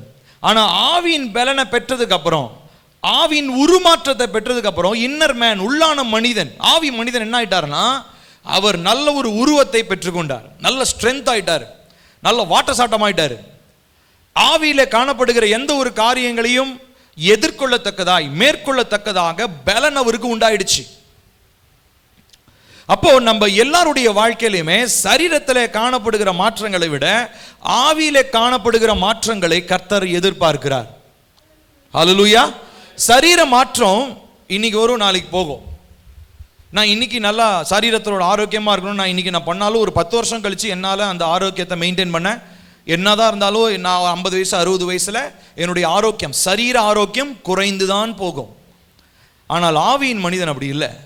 Every day you are growing stronger and stronger. ஒவ்வொரு நாளும் கர்த்தருடைய சமூகத்தில் காத்திருக்கும் பொழுது, மறுரூபமாக்கப்படும் பொழுது நீங்கள் பலவான்களாய் பலவான்களாய் பலத்தின் மேல் பலன், பலத்தின் மேல் பலன், பலத்தின் மேல் பலன் அடைந்து நீங்கள் பயங்கரமா ஸ்ட்ராங்கா மாறுறீங்க. ஸ்ட்ராங் மேன், பலவானை எதிர்க்கத்தக்க, நேருக்கு நேரம் நின்று சண்டை போடத்தக்க பலனா கர்த்தர் உங்களை என்ன பண்றாரு? உங்களுடைய ஆவியை மாற்றுகிறார். உங்களுடைய சரீரம் பலவீனமானது தான், ஆனால் உங்களுடைய ஆவி எப்படி இருக்குன்னு ஆண்டவர் சொல்றாரு, உற்சாகம் உள்ளதா இருக்கிறது. ஆனால் அந்த உற்சாகத்தை நம்மளே என்ன பண்ணிடுறோம் தெரியுங்களா? தூக்க மருந்து கொடுத்து தூங்க வச்சிடறோம். திரும்ப உற்சாகமெல்லாம் இருக்காது. ஆவியே என்ன பண்ணு, ஆரோரோ பாடுறேன், தாலாட்டு பாடுறேன், நல்லா என்ன பண்ணு, படுத்து தூங்கிடு. அந்த தூக்கம் தான் இன்னைக்கு பிசிக்கலாக தூக்கமும் வருது. ஆவிக்குரிய தூக்கம் தான் சரீர பிரகாரமாகவும் தூக்கம் வருது. இப்போ நல்லா கவனிக்கணும். உருமாற்றம் என்பது நம்முடைய உள்ளான மனிதனை பலனடைய செய்கிற ஒரு காரியம். அடுத்ததா 2 கொரிந்தியர் 5:17. அப்படியே 2 பக்கம் திருப்புங்க. அதே 2 கொரிந்தியர் தான், 5வது அதிகாரம் 17ஆம் வசனம். எல்லாருக்கும் தெரிஞ்ச வசனம். இப்படி இருக்க ஒருவன் கிறிஸ்துவுக்குள் இருந்தால் புது சிருஷ்டியாய் இருக்கிறான், பழையவைகள் ஒழிந்து போயின, எல்லாம் புதிதாயின. ஹல்லேலூயா. அப்ப உருமாற்றப்படும் பொழுது you are brand new, நீங்கள் புதிதாக பிறந்தவர்களாக காணப்படுகிறீர்கள். அப்ப ஆவிக்குரிய உருமாற்றம்ன்றது ரொம்ப ரொம்ப அவசியம். மூன்றாவதா ஒரு வசனத்தை வாசிப்போம். கலாத்தியர் 2வது அதிகாரம் 20வது வசனம். கலாத்தியர் 2:20 எடுத்துட்டீங்களா? சேர்ந்து வாசிப்போமா? சிலுவையில் அறையப்பட்டேன், கிறிஸ்துவுடனே கூட சிலுவையில் அறையப்பட்டேன், ஆயினும் பிழைத்திருக்கிறேன். இனி நான் அல்ல, கிறிஸ்துவே எனக்குள் பிழைத்திருக்கிறார். நான் இப்பொழுது மாம்சத்தில் பிழைத்திருக்கிறதோ என்னில் அன்பு கூர்ந்து எனக்காக தம்மை தாமே ஒப்பு கொடுத்த தேவனுடைய குமாரனை பற்றும் விசுவாசத்தினாலே பிழைத்திருக்கிறேன். ஸோ இப்போ நீங்கள் எப்படி வாழ்றீங்களா தெரியுமா? உங்கள் பலத்தினால கிடையாது, உங்களுக்காக சிலுவையிலே ரத்தம் சிந்தி உயிர் தெழுந்ததான இயேசு கிறிஸ்துவை பற்றும் விசுவாசத்தினால தான் நீங்க எப்படி இருக்கிறீங்களா? உயிரோடு இருக்கிறீங்களா? ட்ரையல் பண்ணி பார்க்கலாமா? யாராவது ஒருத்தர் இயேசப்பை விட்டு கொஞ்சம் தூரம் போய் பாருங்க, என்ன நடக்குதுன்னு பாருங்க. உங்கள் கண்ணார் நீங்கள் ட்ரையல்லாம் பண்ண முடியாது. உயிருக்கு பயம் இருந்தால் ட்ரையல் பண்ணாதீங்க. ஏன்னா நம்ம கண்ணு முன்னாடி எத்தனையோ பேர் ஏசப்பா விட்டு தூரம் போய், ஆமாம் சரி. ஆனால் கர்த்தர் அழகா சொல்றாரு பாருங்க, பவுல் மூலமாக, என்னில் அன்பு கூர்ந்து எனக்காக தம்மை தாமே ஒப்பு கொடுத்த தேவனுடைய குமாரனை பற்றும் விசுவாசத்தினாலே பிழைத்திருக்கிறேன். I am alive because of the faith that I have in Christ Jesus. இயேசு கிறிஸ்துவின் மேலே உண்டாயிருக்கிற விசுவாசத்தினாலே நான் பிழைத்திருக்கிறேன். So spiritual transformation brings you into greater faith. ஆழமான ஒரு விசுவாசத்திற்குள்ளாக இந்த ஆவிக்குரிய உருமாற்றம் உங்களை அழைத்து செல்லும். ஆவிக்குரிய உருமாற்றம் உங்களுக்கு விசுவாசத்தில் வளர வைக்கலனா உருமாற்றத்தில் ஏதோ பிரச்சனைன்னு அர்த்தம், ஏதோ டிஃபிஷியன்சி, விட்டமின் குறைவுபாடு. சொல்றாங்க இல்லைங்களா, கை கொஞ்சம் நடுக்கமாக இருக்குதுங்க, கால் கொஞ்சம் நடுக்கமாக இருக்கு, டாக்டர் என்ன சொல்லுவாருங்க? மினரல் குறைவுபாடு, விட்டமின் டிஃபிஷியன்சின்னு சொல்லுவாரா இல்லையா? அதே போலதான் இன்னைக்கு விசுவாசத்தில் நடக்க இருந்துச்சுன்னா காரணம் என்ன தெரியுமா? உள்ளான மனுஷனுக்கு விசுவாசம் இல்லை, உள்ளான மனுஷன் பலன் அடையல, அதனால விசுவாசம் குறைவுபட்டுருச்சு. ஸோ ஸ்பிரிச்சுவல் டிரான்ஸ்ஃபர்மேஷன், ஆவிக்குரிய உருமாற்றம்ன்றது உங்களை சுத்த வித்துள்ளவர்களாய் மாற்றுவது மாத்திரமல்ல, உங்கள் விசுவாசத்தை ஆழமாக வேர்கொள்ள செய்கிறது. ஹல்லேலூயா. அப்போ மூன்றாவது நாம் கற்றுக்கொள்கிற காரியம் ஆவிக்குரிய உருமாற்றம், ஸ்பிரிச்சுவல் டிரான்ஸ்ஃபர்மேஷன். முதல்ல இருந்து வரலாம். முதலாவது என்னதுங்க? மறுபடி பிறத்தல், ஜலத்தினாலும் ஆவினாலும் பிறத்தல். ரெண்டாவது என்ன சொன்னேன்? உடைக்கப்படுதல். உடைக்கப்பட்டு அபிஷேகிக்கப்பட்டு எப்பயுமே உடைஞ்ச நிலையிலே கர்த்தருடைய சமூகத்தில் இருக்கிறது. ஆண்டவரே என்னை உடைங்க, உருவாக்காதீங்க. உருவாக்குனா எனக்குள்ள சுயம் என்ன ஆயிடும் தெரியுமா? வெளிப்பட எந்திரிக்க ஆரம்பிச்சு, ரைட்டு கர்த்தர் என்னை உருவாக்கிட்டார் பார், ஃபயர் அப்படின்னு ஃபயரை கொடுக்கறது. அப்புறம் அப்படி வியாதியஸ்தனை கையை பிடிச்சி தூக்குறது, எல்லாம் ஊன்னு எல்லாம் கை தட்டுறது, தேவனுக்கு மகிமை கொடுக்கறது கிடையாது. இன்னைக்கு நிறைய ஊழியக்காரங்களோட லைஃப்ல நம்ம அதை பார்க்குறோம். இன்னைக்கு நிறைய பேர் அவங்க வாழ்க்கையில கர்த்தருடைய வரங்கள் வெளிப்பட்டு தேவனுக்கு மகிமை கொடுக்காததுனாலே தேவனை விட்டு பின்மாற்றத்துக்கு போயிட்டாங்க. ஏன் தெரியுமா? உடைக்கப்பட்டு உருவாக்கப்பட்டது தான் பிரச்சனை. உருவாக்கப்பட்ட பயன்படுத்தப்படணும்னு நம்ம எதிர்பார்ப்போம். ஆனால் உடைக்கப்பட்டு அபிஷேகிக்கப்பட்டோம்னா நம்ம பாட்டுக்கு அமைதியில் உடைஞ்ச நிலையிலே கடந்தா போதும். ஆண்டவர் நம்மளை எடுத்து என்ன பண்ண தெரியுங்களா? அபிஷேகிக்க ஆரம்பிப்பார். எதுவுமே பண்ண தேவையில்லை. இன்ஃபேக்ட் உடைஞ்சி அபிஷேகிக்கப்பட்ட நிலையிலே சிலுவையிலே கடந்தா போதும், சிலுவையினுடைய பாதத்திலே கடந்தா போதும். Rest will happen automatically. மற்றதெல்லாம் ஆட்டோமேட்டிக்காக நடக்கும். ஆனால் அந்த உடைக்கப்படுற நிலைமைக்கு வர்றதான் கஷ்டம். ஏன்னா சுயம் என்ன பண்ணி தெரியுமா? அப்படியே எட்டி எட்டி பார்க்கும். ஏய் உட்காரு அப்படின்னா திரும்ப அப்படி மெதுவாக தலை மட்டும் எட்டி பார்க்கும். ஏய் உட்காரு. ஒவ்வொரு நாளும் ஒவ்வொரு நிமிஷமும் ஒவ்வொரு மணி நேரமும் சுயத்தை தலையை தட்டி உட்கார வைக்கிறது பெரிய வேலை. இதை செய்யுங்க, கர்த்தர் உங்களை பரிசுத்த வித்துள்ளவர்களா கர்த்தர் உங்களை மாற்றும். ரெண்டாவது காரியம். மூணாவது பார்த்தோம், என்ன பார்த்தோம்? ஆவிக்குரிய உருமாற்றம், ஸ்பிரிச்சுவல் டிரான்ஸ்ஃபர்மேஷன். நான்காவதா ரினியூவல் ஆஃப் த மைண்ட், சிந்தை புதிதாக்கப்படுதல். இப்போ என்னது பார்த்தோம்? முதலாவது ஆவியை பற்றி பார்த்தோம், ஆவி உருமாற்றப்படணும். அடுத்ததா சிந்தை புதிதாக்கப்படணும். அதுக்கு ஒரு வசனத்தை வாசிக்கலாமா? ரோமர் 12வது அதிகாரம் 2வது வசனம். நம்ம எல்லாருக்கும் தெரிஞ்ச வசனம் தான். ரோமர் 12:2 வாசிப்போமா? எடுங்க, டக்கு டக்குன்னு எடுங்க. ரோமர் 12:2. ஜீசஸ். ரோமர் 12:2 வாசிக்கலாமா?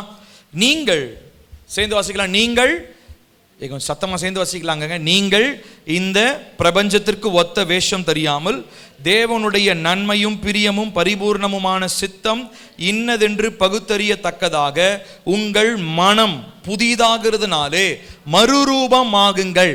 அண்டர்லைன் பண்ணி வச்சுக்கோங்க, இதை மனப்பாடம் பண்ணுங்க, சரிங்களா? நீங்கள் இந்த பிரபஞ்சத்திற்கு ஒத்த வேஷம் தெரியாமல் தேவனுடைய நன்மையும் பிரியமும் பரிபூர்ணமுமான சித்தம் இன்னதென்று பகுத்தறியத்தக்கதாக உங்கள் மனம் புதிதாகிறதுனாலே மறுரூபம் ஆகுங்கள். ஸோ மனதிலே வரக்கூடியதான மாற்றம், ரெனியூவல் ஆஃப் த மைண்ட், நம்முடைய சிந்தை புதிதாக்கப்பட வேண்டும். நம்முடைய வாழ்க்கையில 3 காரியம் இருக்குதுங்க, நல்லா கவனிக்கணும். Will, thoughts and emotion. 3 காரியம். இங்கிலீஷ்ல சொல்றேன், தமிழ்லையும் சொல்றேன், நல்லா கவனிக்கணும். Will, thoughts, emotion. வில் என்று சொன்னால் சித்தம். சித்தம்னா என்னது? உட்காருவேன், எழுந்திருப்பேன், போவேன், அதை செய்வேன், இதை செய்வேன். நீங்கள் ஒரு விஷயத்தை தீர்மானிச்சு பண்ணுறீங்களா, இதான் சித்தம். அடுத்து தாட்ஸ். தாட்ஸ்னா என்னது? சிந்தனைகள், உங்களுடைய மனதில் தோன்றக்கூடியதான சிந்தனைகள். அடுத்து என்ன சொல்கிறேன்? இமோஷன்ஸ். இமோஷன்ஸ்னா என்னது? உணர்ச்சிகள். உணர்ச்சிகள்னா என்னது? உங்களுடைய வாழ்க்கையில் உணரக்கூடிய சந்தோஷம், சிரிப்பு, அழுக, கோபம், துக்கம், இதெல்லாமே இமோஷன்ஸ். இப்போ இந்த 3 காரியங்களை ஆவியானவர் கண்ட்ரோல் பண்ணும்படி எதிர்பார்க்கிறார். வில், அவர் தான் கண்ட்ரோல் பண்ணணும். அடுத்தது தாட்ஸ், எண்ணங்கள், அவர் தான் கண்ட்ரோல் பண்ணணும். அடுத்ததா எமோஷன்ஸ், உணர்வுகள், அதையும் யார் தான் கண்ட்ரோல் பண்ணணும்? அவர் தான் கண்ட்ரோல் பண்ணணும். இந்த 3ஐயும் ஆவியானவருடைய கட்டுப்பாட்டுக்குள்ள ஒப்பு கொடுக்கும் பொழுது தேவன் என்ன தெரியுங்களா பண்ணுவார்? நம்முடைய சிந்தையை புதிதாக்குவார். இப்போ இது 3 தானே ஒரு மனுஷனை நிர்ணயிக்குது, அவன் என்ன செய்யறான்றது நிர்ணயிக்குது. ஆமா தானே? என்னன்னதுங்க? சித்தம், எண்ணம், உணர்வு. சொல்லுங்க, சித்தம், எண்ணம், உணர்வு. திரும்ப சொல்லுங்க, சித்தம், எண்ணம், உணர்வு. இது 3 தான். Will, thoughts, emotions. இது 3 தான் ஒரு மனுஷனை யாராக இருக்கிறான்றதை அதான் தீர்மானிக்குது. அப்படிதானே? இன்னைக்கு காலையில் எந்திரிச்சு நான் வேலைக்கு போவேன்னு எப்படி உங்களுடைய மைண்டில் அது ஒரு எண்ணமாக உருவானுச்சு, அதை செயலாக செஞ்சீங்க, சுயத்தில் செய்யாத செஞ்சீங்க. அந்த சுயத்தில் நீங்கள் என்ன பண்ணீங்க? வண்டி எடுத்து ஸ்டார்ட் பண்ணி வேலைக்கு போனீங்க. அங்கே போய் உங்கள் முதலாளி உங்களை கத்துனாருன்னா, உங்களை திட்டினாருன்னா, கோவப்பட்டு வேலை செய்ய மாட்டேன்ற ஒரு எண்ணம் உங்கள் மனசில் தோன்றி, அதுக்கப்புறம் பைக் எடுத்துகிட்டு திரும்ப வண்டியை முறுக்கிக்கிட்டு திரும்ப நேரம் எங்கே வரும்? வேலைக்கு வரும். இப்போ இது 2லையுமே பயன்பட்டது என்ன? சித்தம், அப்புறம் எண்ணம். இதுக்கு நடுவில் இருந்தது வீட்டுக்கு வந்து பிபி மெஷின் எடுத்து வச்சு பார்த்தா அப்படியே ரத்தம் கொதிச்சுக்கிட்டு இருக்கும். ஏன்? முதலாளி திட்டி இருப்பாரு. அது பேர் என்ன தெரியுமா? உணர்வு. இப்போ புரியுதா? அப்போ நம்ம வாழ்க்கையில் எல்லாமே இது 3 அடிப்படை தான் இருக்குது. என்னது? சித்தம், எண்ணம், உணர்வு. இப்போ இந்த 3யுமே யாருடைய கட்டுப்பாட்டுக்குள்ள கொடுக்கணுமா? பரிசுத்த ஆவியானுடைய அதிகாரத்திற்குள், அவருடைய கட்டுப்பாட்டுக்குள்ள நம்ம ஒப்பு கொடுக்கணும். இப்போ இந்த 12வது அதிகாரம் 2வது வசனத்துல தான் படிச்சோம், உங்களுடைய மனம் புதிதாகுகிறதுனாலே. ஸோ டிரான்ஸ்ஃபர்மேஷன் உங்களுடைய ஆத்துமாவிலிருந்து, உங்களுடைய ஆவியிலிருந்து இப்போ அடுத்து எங்கே வந்துருச்சு தெரியுமா? உங்கள் தாட்டுக்கு வந்துருச்சு. இப்போ மண்டையில் இருக்கிறதான மூளை பகுதி. இதில் என்ன வேணுமா உங்களுக்கு? ஒரு மறுரூபம் ஒன்று வேண்டும். ஸோ இங்கே ஃபர்ஸ்ட் ஆவியின் மனுஷன் மறுரூபம் பெற்றுக்கொண்டாரு. அடுத்ததா இங்கே மூளையில் இருக்கிறதான எண்ணங்கள், நினைவுகள், இதில் மறுரூபத்தை நாம் பெற்றுக்கொள்ள வேண்டும். கொலோசையர் 3வது அதிகாரம் 2வது வசனம். எடுக்க வேண்டாம், நான் வாசிக்கிறேன், மார்க் பண்ணிக்கோங்க. கொலோசையர் 3:2. பூமியில் உள்ளவைகளை அல்ல, மேலானவைகளையே நாடுங்கள். Think about the things that are set far upon the kingdom of God. கர்த்தருடைய ராஜ்யத்தில் வைக்கப்பட்டிருக்கிற காரியங்களுக்காக நீங்க ஏங்குங்க. இன்ஃபேக்ட் ஆண்டவராக இயேசு கிறிஸ்து இந்த பூமியில் இருக்கும்போது ராஜ்யத்தை குறித்து பிரசங்கிக்கும் போது சொன்னாரு, நீங்க இந்த பூமியில சொத்துக்கள் என்ன பண்ணாதீங்களா? சேர்த்து வைக்காதீங்க. சேர்த்து வச்சிங்கன்னா பூச்சி பட்டு வந்து அரிக்கும், துரு பிடிக்கும், அழிஞ்சு போகும், அக்கினி வரும், பூமி எதிர்ச்சி வரும், என்ன வேணா வரும். ஆனா நீங்க என்ன பண்ணுங்க? பொக்கிஷங்களை பரலோகத்திலே சேர்த்து வையுங்கள். அங்க திருடம் வர்றது கிடையாது, பூச்சி பட்டு வர்றது கிடையாது. நீங்க அங்கதான் உங்களுடைய பொக்கிஷங்களை சேர்த்து வைக்கணும்னு சொன்னார். அப்ப அங்க சேர்த்து வைக்கக்கூடிய பொக்கிஷம் என்ன தெரியுமா? அங்க பரலோகத்தில் செல்லக்கூடிய ஒரு பொக்கிஷம் என்ன தெரியுமா? ட்ரெஷர் என்ன தெரியுங்களா? The way you lived your life revealing glory. கர்த்தருடைய மகிமையை வெளிப்படுத்தி நீங்க வாழ்ந்த நாட்கள் இருக்கையா பூமியில, அதுதான் நீங்க பரலோகத்தில் சேர்க்கக்கூடிய செல்வம். The greatest treasure you can ever accumulate is revealing the glory of God through your lives. நான் திரும்ப சொல்றேன், நல்லா கவனிங்க. நீங்க சேர்க்கக்கூடிய பெரிய சொத்து என்ன தெரியுமா? உங்க வாழ்க்கையில கர்த்தருடைய மகிமையை வெளிப்படுத்துவது. ஹல்லேலூயா. 4 பேர் தான் ஹல்லேலூயா. மற்றவங்கலாம் க்ளோரி. மகிமைனா என்னங்க? ஏதோ சொல்லிட்டு இருக்கிறீங்க, போர் அடிக்குது, சீக்கிரம் முடிப்பான்ற மாதிரி பார்க்குறீங்க. ஏங்க நான் சொல்றது புரியுதா புரியலையா உங்களுக்கு? ஆன்லைனில் கேட்குறவங்கள விட்டுருங்க, இங்கே நேரில் உட்காந்துருக்கவங்க சொல்றது புரியுதா இல்லையா? உங்க வாழ்க்கையில நீங்க சேர்க்கக்கூடிய பெரிய பொக்கிஷன் என்ன தெரியுமா? என்ன சொன்னேன்?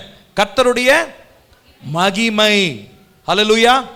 பக்கத்தில் இருக்கிறவங்கள பார்த்து சொல்லுங்க, நீங்க உங்க வாழ்க்கையில சேர்க்கக்கூடிய பெரிய பொக்கிஷம் கர்த்தர் உங்க வாழ்க்கையில காண்பிக்கிற மகிமை மாத்திரமே. ஹல்லேலூயா. ஆமா, இது நல்ல மைண்ட்ல வச்சுக்கோங்க. இது மாத்திரமே மைண்ட்ல வச்சுக்கோங்க. மற்ற எல்லாத்தையும் தூக்கி போட்டுருங்க. தேவனுடைய மகிமைக்காக நம்ம வாழ ஆரம்பிக்கணும். கடைசியாக ஒரு வசனத்தை வாசிப்போம். பிலிப்பியர் 4வது அதிகாரம் 8வது வசனம். பிலிப்பியர் 4:8. பிலிப்பியர் 4:8. எல்லாரும் வேகமா எடுங்க, டக்கு டக்குன்னு எடுங்க. எடுத்துட்டீங்களா? பிலிப்பியர் 4:8 வாசிப்போம் சேர்ந்து. கடைசியாக சகோதரரே, உண்மையுள்ளவைகள் எவைகளோ, ஒழுக்கம் உள்ளவைகள் எவைகளோ, நீதி உள்ளவைகள் எவைகளோ, கற்புள்ளவைகள் எவைகளோ, அன்புள்ளவைகள் எவைகளோ, நற்கீர்த்தி உள்ளவைகள் எவைகளோ, புண்ணியம் எதுவோ, புகழ் எதுவோ, அவைகளையே சிந்தித்து கொண்டிருங்கள். திரும்ப வாசிப்போம். எடுத்துட்டீங்களா? எல்லாரும் ரொம்ப லேட்டா எடுக்கிறீங்க. திரும்ப.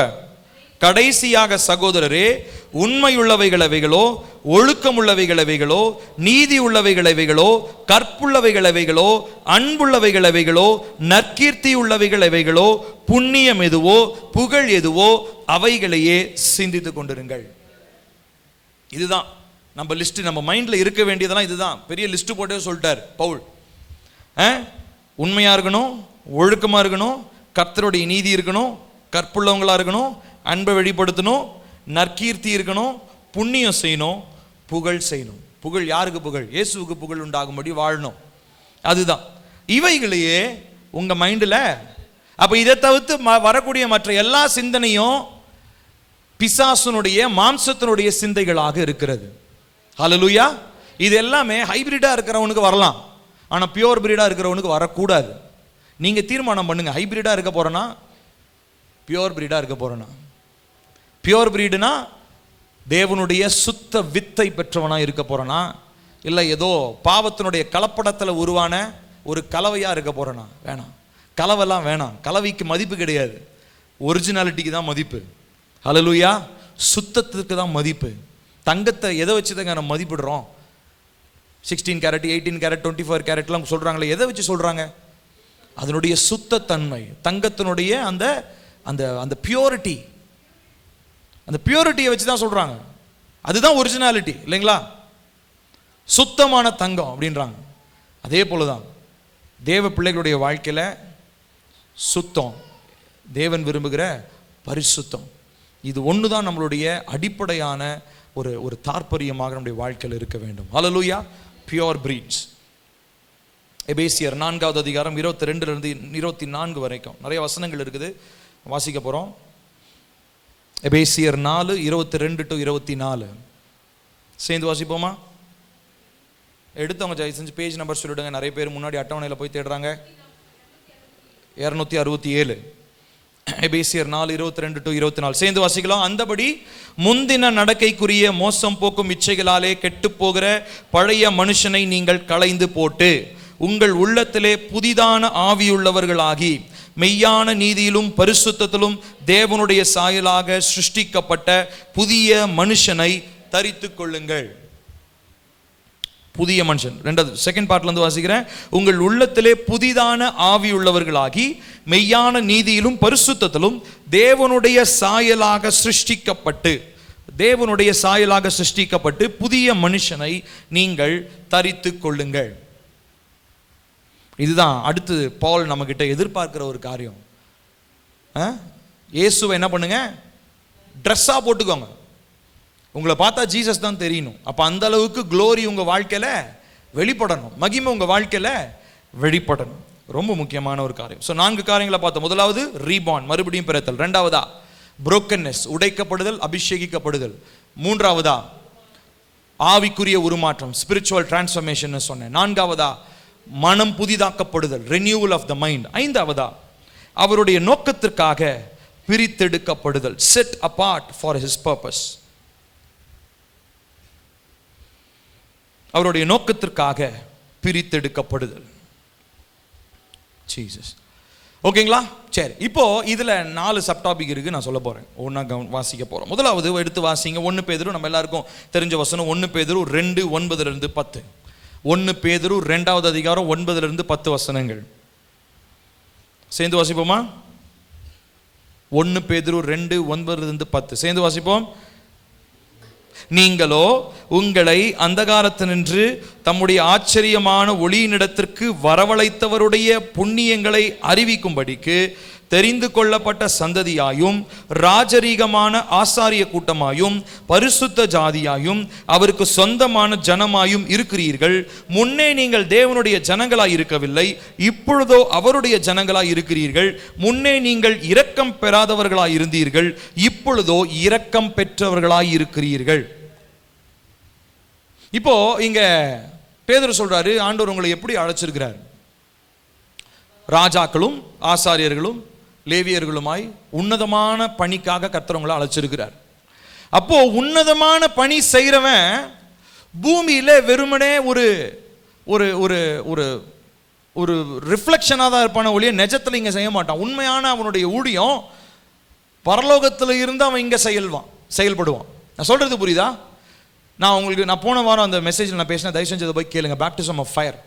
அதில் ரொம்ப முக்கியமான சொன்ன ஒரு காரியம், கர்த்தர் நம்மை உன்னதங்களிலே கிறிஸ்துவுடனே கூட, எபேசியர் 2வது அதிகாரம் 7வது வசனம் மார்க் பண்ணிக்கோங்க, கிறிஸ்துவுடனே கூட உன்னதங்களிலே நம்மை அமர செய்திருக்கிறார். ஸோ நீங்க ஒவ்வொரு நாளும் உட்கார்ந்து இருக்கிறது யார் கூட உட்கார்ந்து இருக்கிறீங்க? கிறிஸ்துவுடனே கூட உட்கார்ந்து இருக்கிறீங்க. ஸோ உங்களுடைய செயல், பேச்சு, நடவடிக்கை எல்லாமே எப்படி இருக்கணும்? உங்க பக்கத்தில் ஜீசஸ் உட்கார்ந்துகிட்டு இருக்கிறாரு, அந்த மாதிரி உங்களுடைய செயல் இருக்கணும். ஸோ ஜீசஸுக்கு பிசாசு மேலேயும் இருளின் அதிகாரத்துக்கு மேலேயும் எப்படி அதிகாரம் இருக்குதோ அதே போல அதிகாரத்தை கர்த்தர் உங்களுக்கு கொடுத்திருக்கிறார். இப்ப ஜீசஸ் பரலோகத்தில் உட்கார்ந்து சகலவற்றையும் ஆளுகை செய்யறாருன்னு சொன்னா, அதே மாதிரி அவர் பக்கத்தில் உட்கார்ந்துட்டு இருக்கிற உங்களுக்கும் என்ன கொடுத்திருக்கிறார்? ஆளுகையை கொடுத்திருக்கிறார். ஆனா நம்ம என்ன பண்றோம் தெரியுமா? ஏசப்பா எனக்கு அதெல்லாம் ரொம்ப பெருசா தெரியுது, அந்த சேர்லாம் விட்டுருங்க, நான் செத்து போனதுக்கு அப்புறம் பரலோகத்தில் உங்க கூட உட்காந்துக்கிறேன், இந்த பூமியில் என்ன பண்ணிக்கிறேன், இப்போதைக்கு நல்லா ஊர் சுத்திக்கிறேன், என் இஷ்டத்துக்கு வாழ்றேன், அதுக்கப்புறமா செத்து போய் பரலோகத்தில் உங்களோட உட்காந்துக்கிறேன். கிடையாது. இப்படி வாழ்றவங்கள தான் நம்ம ஹைபிரிட்னு சொல்றோம். பியூர் பிரீட் என்ன தெரியுங்களா பண்ணுவாங்க? they live in the spirit realm, they rule in the physical realm. அவர்கள் ஆவியின் மண்டலத்திலே வாழ்ந்து இந்த உலக மண்டலத்தை ஆளுகை செய்வார்கள். நல்லா கவனிக்கணும். சொல்றது புரியுதா? சொல்றது புரியுதா இல்லைங்களா? நம்ம என்ன நினைக்கிறோம்னா, இந்த உலகத்தை ஆளுகை செய்யணும்னா இந்த உலகத்துல தான் இருக்கணும்னு நினைக்கிறோம். கிடையாது. இந்த உலகத்துக்கு மேல அதிகாரம் எடுக்கணும்னா நம்ம இந்த உலகத்தில் இருக்கக்கூடாது. நம்மளுடைய ஸ்பிரிட், நம்மளுடைய ஆவி எங்க இருக்கணும் தெரியுமா? ஆவியின் மண்டலத்தில் அவரோடு கூட உன்னதங்களிலே அமர்ந்து இருக்கணும். ஸோ நீங்க நடவடிக்கை எல்லாமே எப்படி இருக்கணும் தெரியுமா? நான் இப்ப யாரோட உட்காந்துருக்கேன்? இயேசுவோடு கூட, பூமியில் இல்லை, ஆவியின் மண்டலத்தில் உன்னதங்களிலே அவரோடு கூட அமர்ந்து இருக்கிறேன். I have the authority over every demon and over every power and principality. எல்லா துரைத்தனங்களுக்கும் வல்லமைகளுக்கும் அதிகாரங்களுக்கும் மேலாக கர்த்தர் எனக்கு அதிகாரம் கொடுத்திருக்கிறார். காரணம், நான் இயேசுவோடு கூட உன்னதங்களிலே அமர்ந்திருக்கிறேன். ஹல்லேலூயா. சோ அப்போ இதுல சப் பாயிண்ட்ஸ் நான் சொல்றேன். Set apart for his purpose, அவருடைய நோக்கத்திற்காக பிரித்தெடுக்கப்பட்டதுல 4 முக்கியமான காரியங்கள். அதுல முதலாவது, be less known in the physical world and be notorious in the spirit realm. உலக மனுஷன் பார்க்கக்கூடிய அந்த பார்வையில தென்படாதவர்களாயும் ஆவியின் மண்டலத்தில் ரொம்ப விசேஷமானவர்களாயும் இருங்கள். அப்படின்னா என்ன அர்த்தம் தெரியுமா? எப்பயுமே ஆவியில நிரம்பி நம்ம ஜெபித்து கொண்டே இருக்க வேண்டும். பவுல் ஊழியம் செஞ்சுட்டு இருந்தார். நல்லா கவனிங்க, பவுல் ஊழியம் செஞ்சுட்டு இருந்தார். அப்போ ஸ்கேவான்னு சொல்லி ஒரு ஃபேமிலி இருந்தாங்க. அந்த ஃபேமிலியோடைய பசங்களாக இருந்தாங்க, சன்ஸ், அவருடைய பிள்ளைங்க. பவுல் அப்படியே ஏசப்பாவுடைய பேரை சொல்லி பேய் ஓட்டுறதெல்லாம் நல்லா கவனிக்கிறாங்க. டே அப்பா, இயேசுவனுடைய பேரை சொன்னால் பேயெல்லாம் என்ன ஆகுது? ஓடுது. எல்லாரும் மக்கள் எல்லாம் பவுலை ரொம்ப ஆச்சரியமாக பார்க்குறாங்கன்னு சொல்லிட்டு இவன் என்ன பண்ணுறான்? ஒரு பேய் அவங்க வீட்டு பக்கத்தில் வந்திருக்கு. வந்த உடனே என்ன பண்ணுறான்? பவுல் பிரசங்கித்த இயேசுவின் நாமத்தினாலே போ பிசாசே என்ன உடனே பிசாசு சொல்லுதான், எனக்கு பவுலியும் தெரியும் இயேசுவையும் தெரியும், நீ யாரா சின்ன பயலை, என்னைய கமாண்ட் பண்றியா அப்படின்னு பிசாசு மிரட்டி அடிச்சு உடைச்சு அவனை துணியெல்லாம் கிழிச்சு நிர்வாணமா ரோட்ல ஓடுறானுங்க. ஏன்? ஏன் பவுல் அந்த மாதிரிலாம் பிசாசு பண்ணல? 1 கொரிந்தியர்ல வாசிக்கிறோம், எபேசுவனுடைய துஷ்ட மிருகங்களோட நான் போராடினேன். I fought with the beast in Ephesus. அப்படின்னா என்ன அர்த்தம்? அந்த எபேசுலயே இருக்கக்கூடிய ஒரு பெரிய ஸ்ட்ராங் மேன், அந்த எபேசுவை கட்டி வைத்திருக்கிற அசுத்த ஆவியோடு கூட என்ன பண்ணியிருக்கிறேன்? போராட்டம் பண்ணேன். அப்பெல்லாம் பவுலுக்கு ஏன் நடக்கல தெரியுமா? பவுலுக்கு ஒன்றும் ஆகலை. ஏன் தெரியுமா? பவுல் இந்த பூமியில் அவர் ரொம்ப ஃபேமஸ்லாம் கிடையாது, சாதாரண ஒரு ஆள். ஆனால் அவர் எங்கே ஃபேமஸ் தெரியுமா? ஆவியின் மண்டலத்தில் ஃபேமஸ். பவுலுடைய பேரை கேட்டாலே பிசாசு நடுங்க ஆரம்பிச்சது. ஏன் தெரியுமா? இயேசு நாமத்துல தான் நடுங்குச்சு. ஆனால் இயேசுவோடு கூட உட்காந்துக்கிட்டு இருக்கிற பவுலுக்கும் அதே மாதிரியான அதிகாரத்தை ஏசப்பா என்ன பண்ணியிருந்தாரு? கொடுத்து வச்சிருந்தார். அதனால பவுல் போற இடத்துலலாம் என்ன நடந்துச்சு தெரியுமா? அற்புதம். ஒரு நாள் ஒரு மெலித்தான்ற ஒரு தீவுக்கு போறாரு. கவனிங்க எல்லாரும், மெலித்தான்ற தீவுக்கு போறாரு. கப்பல் சேதம் அடைஞ்சிருச்சு, ஒரு புயல் காற்று, கப்பல் உடஞ்சி எல்லாம் ஒரு தீவுக்கு போறாங்க. தீவுக்கு போன உடனே அங்க இருக்கிற அந்த தீவினுடைய மக்கள் இவனை கூப்பிடுறாங்க. எல்லாம் கூப்பிட்டேன்னா எல்லாம் நைட்டு ரொம்ப குளிர் காயறதுக்காக விறகு எடுத்து போட்டு நெருப்பு வைக்கிறாங்க. அந்த நேரத்தில் அந்த விறகுல இருந்து நல்ல விஷத்தன்மை உள்ள ஒரு பாம்பு, விரியன் பாம்பு, வைப்பர், அது வந்து என்ன பண்ணுதுன்னா டப்புன்னு பவுலுடைய கையை கொத்திடுது. ஒன்னா அவனுங்க சொல்றானுங்க, இவன் ஏதோ அக்கிரமம் பண்ணிட்டு வந்திருக்கிறான், அதனால தான் எங்க இவன் தப்பிச்சு போனாலும் பாம்பு இவனை என்ன பண்ணல, சும்மா உடலை கொத்திருச்சு. இன்னும் கொஞ்ச நேரத்தில் கீழே விழுந்து வாயில நுர சொல்லி சாக போறான் அப்படின்னு இருந்தாங்க. பார்த்தா அந்த பாம்பு அப்படி ஈஸியாக அப்படி தூக்கி உதறி அப்படி நெருப்பில் போட்டு ஒரு பாட்டுக்கு வேலை செஞ்சுக்கிட்டே இருக்கிறாரு பவுல். எல்லாம் பார்த்து ஆச்சரியப்படுறான். வெயிட் பண்ணி பார்க்குறாங்க. பவுலுக்கு ஒன்றுமே ஆகல, ஜாலியாக இருக்கிறார். என்னங்க ஆச்சு? அப்போ தான் பவுல் சொல்கிறாரு, அப்புறம் தன்னுடைய சுவிசேஷத்தெல்லாம் சொல்லி அப்புறம் அங்கே எப்படி வந்தார் என்னன்றதை நம்ம வந்து அப்போஸ்தலர் நடுபடியில் நம்ம வாசிக்கிறோம். ஸோ நான் என்ன சொல்ல வரேன்னா, why was Paul so famous? ஏன் தெரியுமா? he was famous in the spirit realm. அவர் ஆவியின் மண்டலத்திலே கிறிஸ்துவோடு கூட உட்கார்ந்து இருக்கிறன்ற அதிகாரத்தை பயன்படுத்துகிறவராக இருந்ததுனால இந்த பூமியில எந்த வல்லமையும் எந்த அதிகாரமும் அவர் என்ன பண்ண முடியல, அசைக்க முடியல. எந்த பேயும் அவரை அடிக்க முடியல, எந்த துஷ்ட மிருகமும் அவரை தாக்க முடியல, எந்த பாம்பினுடைய விஷமும் அவரை சேதப்படுத்த முடியல. காரணம், கிறிஸ்துவுடனே கூட உன்னதங்களிலே உட்கார்ந்து இருக்கிறேன் என்கிறதான ஒரு தைரியத்தோடு பவுல் ஊழியம் செய்தார். ஹல்லேலூயா. இந்த நிருபங்களெல்லாம் எழுதுவதற்கு எது காரணமாக இருந்துச்சு தெரியுமா? எப்பயுமே ஏசப்பாவோடையே உட்காந்துக்கிட்டு இருக்கிற அந்த அனுபவத்தை பவுல் பெற்றிருந்தார். நம்மளும் இப்போ உட்காந்துட்டு தான் இருக்கிறோம், ஆனால் அந்த உணர்வு நமக்குள்ள வரமாட்டேங்குது. நான் சொல்றது புரியுதுங்களா உங்களுக்கு? ஹலோ, நான் சொல்றது புரியுதா உங்களுக்கு? என்னன்னா, நம்ம எல்லாருமே ஏசப்பாக்குள்ள பிறந்திருக்கோமா? பிறந்த உடனே ஏசப்பா நம்மளை எங்க வச்சிருக்கிறாராம்? உன்னதங்களிலே அவரோட உட்கார வச்சிருக்கிறார். ஆனால் நம்ம இன்னும் எப்படி நடக்கிறோம் தெரியுமா? உன்னதத்தில் இருக்கிறவங்க மாதிரி இல்லாமல் உலகத்தில் இருக்கிறவங்கள போல தான் என்ன பண்ணிட்டு இருக்கிறோம், இன்னும் வாழ்ந்துட்டு இருக்கிறோம். பன்னிக்குட்டியை, அழகா இருக்கிற பன்னிக்குட்டியை நல்லா குழிப்பாட்டி வீட்டுக்குள்ளே கொண்டு வந்து வச்சாலும் திரும்ப எங்கே தான் போகுமா? அது சேத்துக்கு தான் போகும். ஏன்? சுபாவம் இன்னும் மாறல, உருமாற்றம் வரல. அப்பா எப்பயுமே ஒரு கதை சொல்லுவாங்க, பிச்சைக்காரியோட கதை. கேள்விப்பட்டிருக்கிறீங்களா?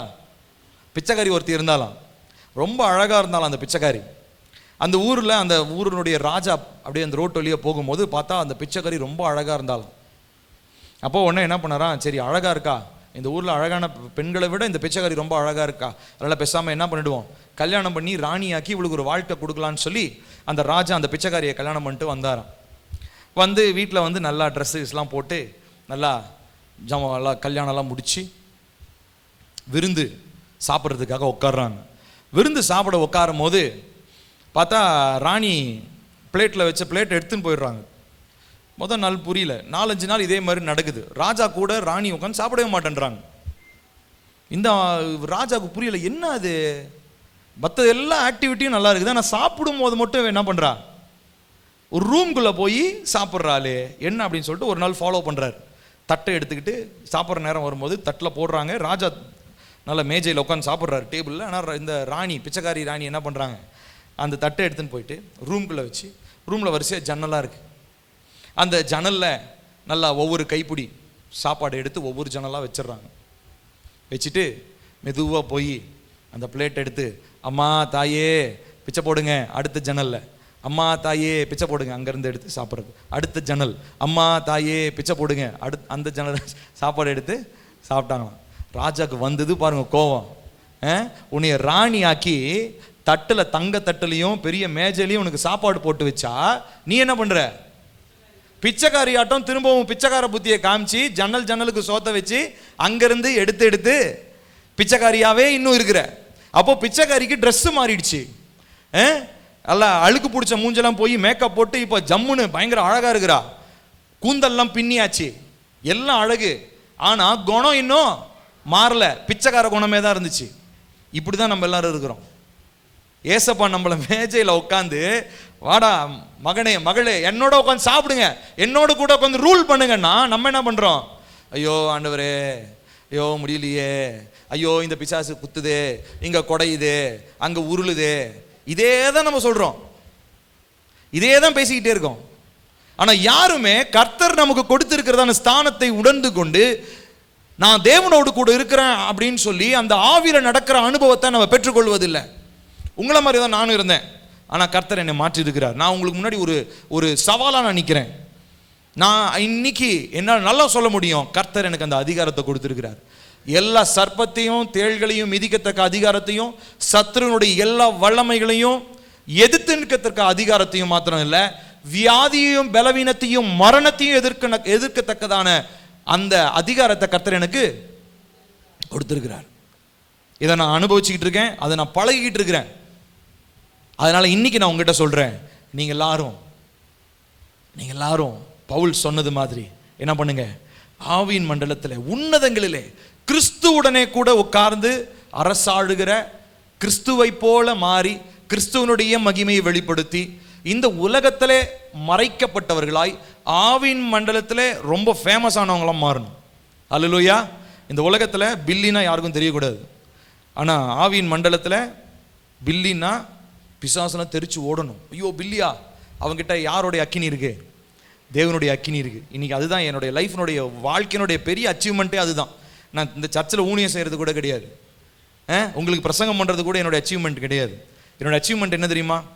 என் பேர் ஸ்பிரிட் ரெல்ம், ஆவியின் மண்டலத்தில் அறியப்படணும். ஹல்லேலூயா. அதுக்கு நான் என்ன தெரியுங்களா பண்ணணும்?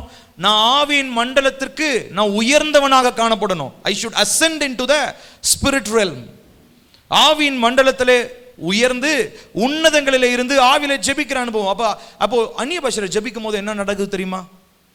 நீங்க அந்நிய பாஷை பேசுறீங்களே, அந்நிய பாஷை பேசுறவங்க, நீங்க அந்நிய பாஷை பேசும்போது உங்களுடைய ஸ்பிரிட் இருக்கு இல்லையா, உங்களுடைய ஆவி, அது அப்படியே பூமியிலிருந்து அப்படியே ஹெவனுக்கு, அப்படியே ஸ்பிரிட் ரெல்முக்கு எடுத்துக்கொள்ளப்படுது. அந்நிய பாஷையில் நீங்க பேச ஆரம்பிக்கும் போது you are talking with the members in the spirit realm. ஆவியின் மண்டலத்தில் இருக்கக்கூடிய நபர்களை பார்த்து நீங்க என்ன பண்றீங்க? பேசிக்கிட்டு இருக்கிறீங்க. ஆவியின் மண்டலத்தில் உங்களுக்கு வர வேண்டிய ஆசீர்வாதங்களை பெறும்படி பேசுறீங்க. ஆவியின் மண்டலத்தில் உங்களுக்கு எதிராய் கிரியை செய்கிற வானமண்டல வல்லமைகளுக்கு எதிராக பேசுறீங்க. ஆவியின் மண்டலத்தில் உங்க பிள்ளைகளை கட்டி வச்சிருக்கிற அசுத்த ஆவிகளை கடிந்து கொண்டு பேசுறீங்க. அதனால தான் சொல்றோம், ஆவியில நிரம்பி ஜெபிக்கிறதுன்றது ரொம்ப அவசியம். ஆவியில நிரம்பி ஜெபிக்கலனா நம்ம ஆவி மண்டலத்துக்குள்ளாக போய் நம்மளால என்ன பண்ண முடியாது? ஜெயமுள்ள ஒரு வாழ்க்கையை வாழ முடியாது. ஸோ விக்டோரியஸ் லைஃப்ன்றது, ஜெயமுள்ள வாழ்க்கைன்றது பூமியில் இல்லை,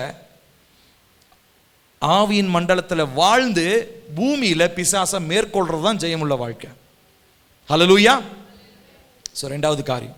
அடுத்தது ஃபர்ஸ்ட் காரியம், அவன் செட் அபார்ட் ஃபார் ஹிஸ் பர்பஸ்ல be less known in the physical realm and more in the spiritual realm. அடுத்து ரெண்டாவதா, keep your gathering very small and limited. உங்களுடைய கூடுகையை, நீங்கள் கூடி ஜெபிக்கிற அந்த கூடுகையை எப்பொழுதும் சிறிய கூட்டமாகவே வைத்துக் கொள்ளுங்கள். எப்பயுமே பெரும் கூட்டத்தை போகணும், அப்படியே ஒரு 3000 பேர் வரணுங்க, 10,000 பேர் வரணுங்க, 1,00,000 பேர், அதெல்லாம் வேணாம். ஆண்டவர் எல்லா இடத்துலையுமே அவர் ஃபோக்கஸ் பண்ணது என்ன தெரியுங்களா? அவர் பழைய ஏற்பாட்டிலையும் சரி சிறு கூட்டமே தான் சொன்னார், புதிய ஏற்பாட்டிலையும் சொன்னார் சிறு மந்தையன்னு தான் சொன்னார். He did not focus on big gatherings. அப்படி நினச்சிருந்தா ஒரு 1200 பேரை செலக்ட் பண்ணியிருக்கலாம் வெறும் 12 பேருக்கு. 12 பேர் தானே செலக்ட் பண்ணார் சீசனா? ஏன் அவருக்கு ஒரு 1200 பேரோ இல்லை ஒரு அட்லீஸ்ட் ஒரு 120 பேர்? ஆனால் அவர் வெறும் 12 பேர் தான் செலக்ட் பண்ணார், பிரத்யேகமாக செலக்ட் பண்ணார். காரணம் என்ன? சிறு கூட்டம் தான் பெரும் கூட்டத்தை தொட முடியுன்றதை தேவன் நல்லா அறிஞ்சு வச்சிருந்தார். அதுக்கு ஒரு வசனத்தை வாசிக்கலாமா? உபாகமம் 7:6-7 வசனங்கள். உபாகமம் 7:6-7.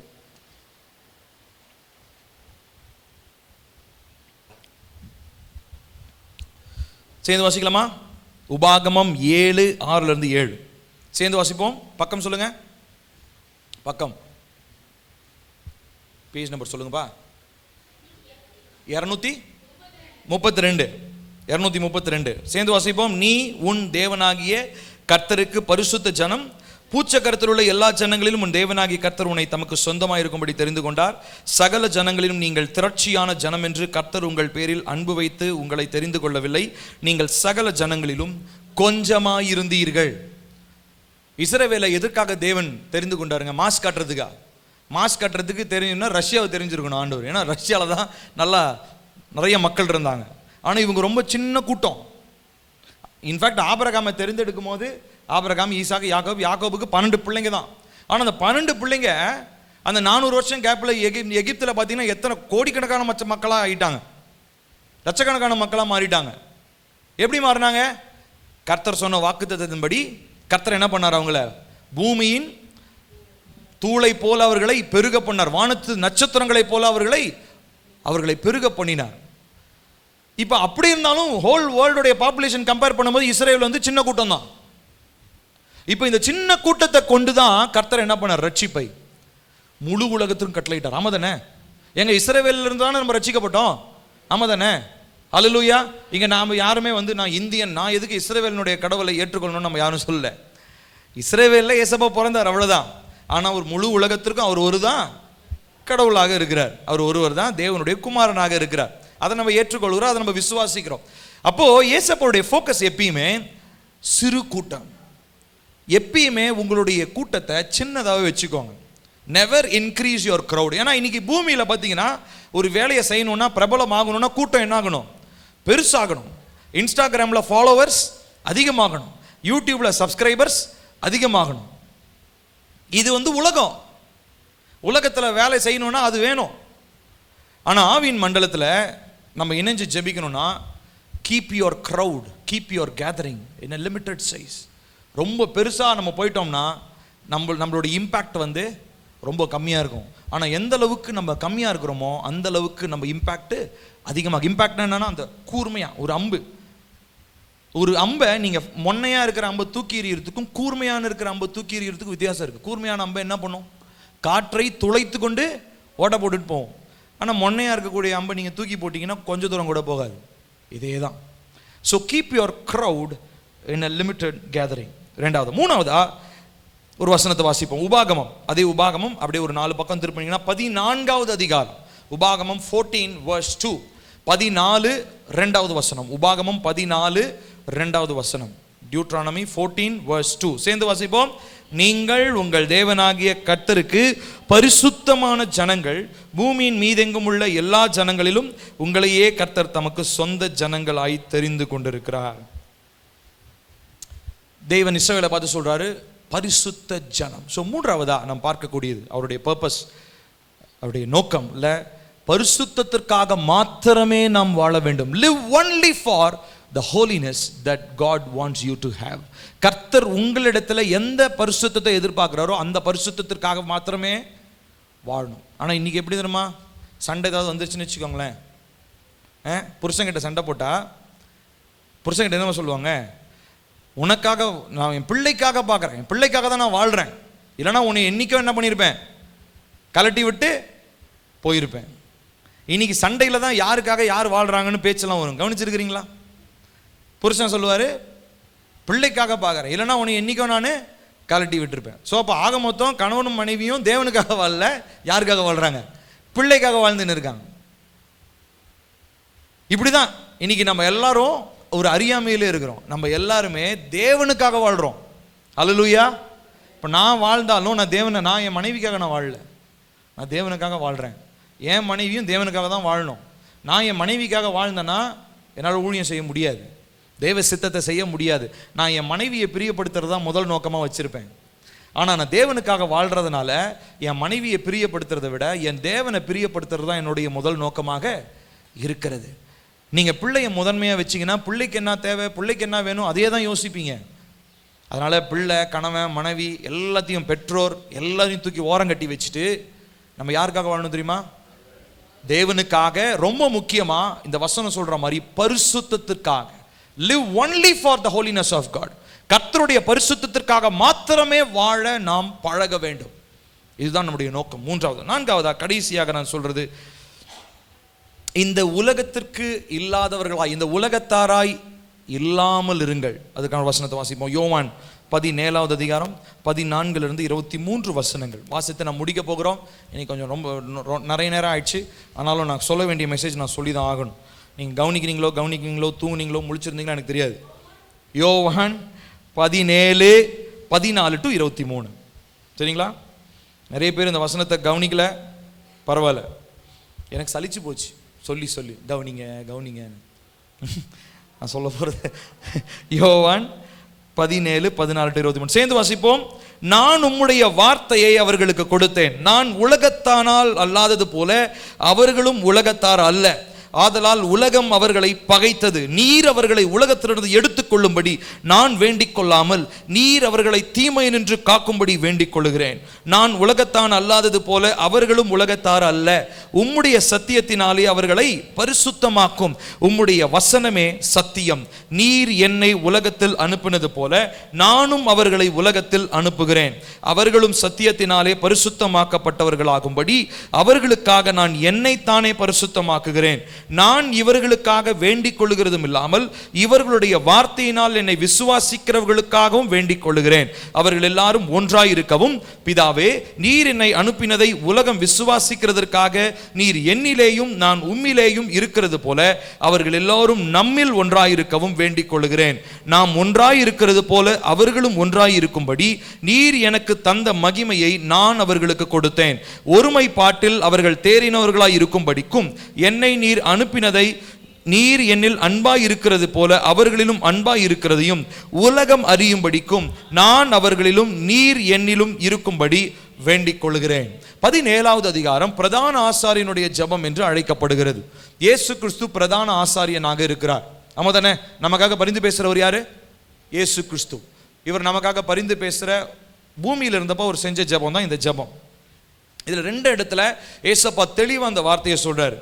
முதலாவது, நான் உலகத்தான் அல்லாதது போல அவர்களும் உலகத்தார் அல்ல. கொஞ்சம் சேர்ந்து வாசிங்க. அந்த 14வது வசனம் சேர்ந்து வாசிக்கலாமா? நான் உலகத்தான் அல்லாதது போல அவர்களும் உலகத்தார் அல்ல. கொஞ்சம் சத்தமா வாசிங்களேன் சேர்ந்துதான்.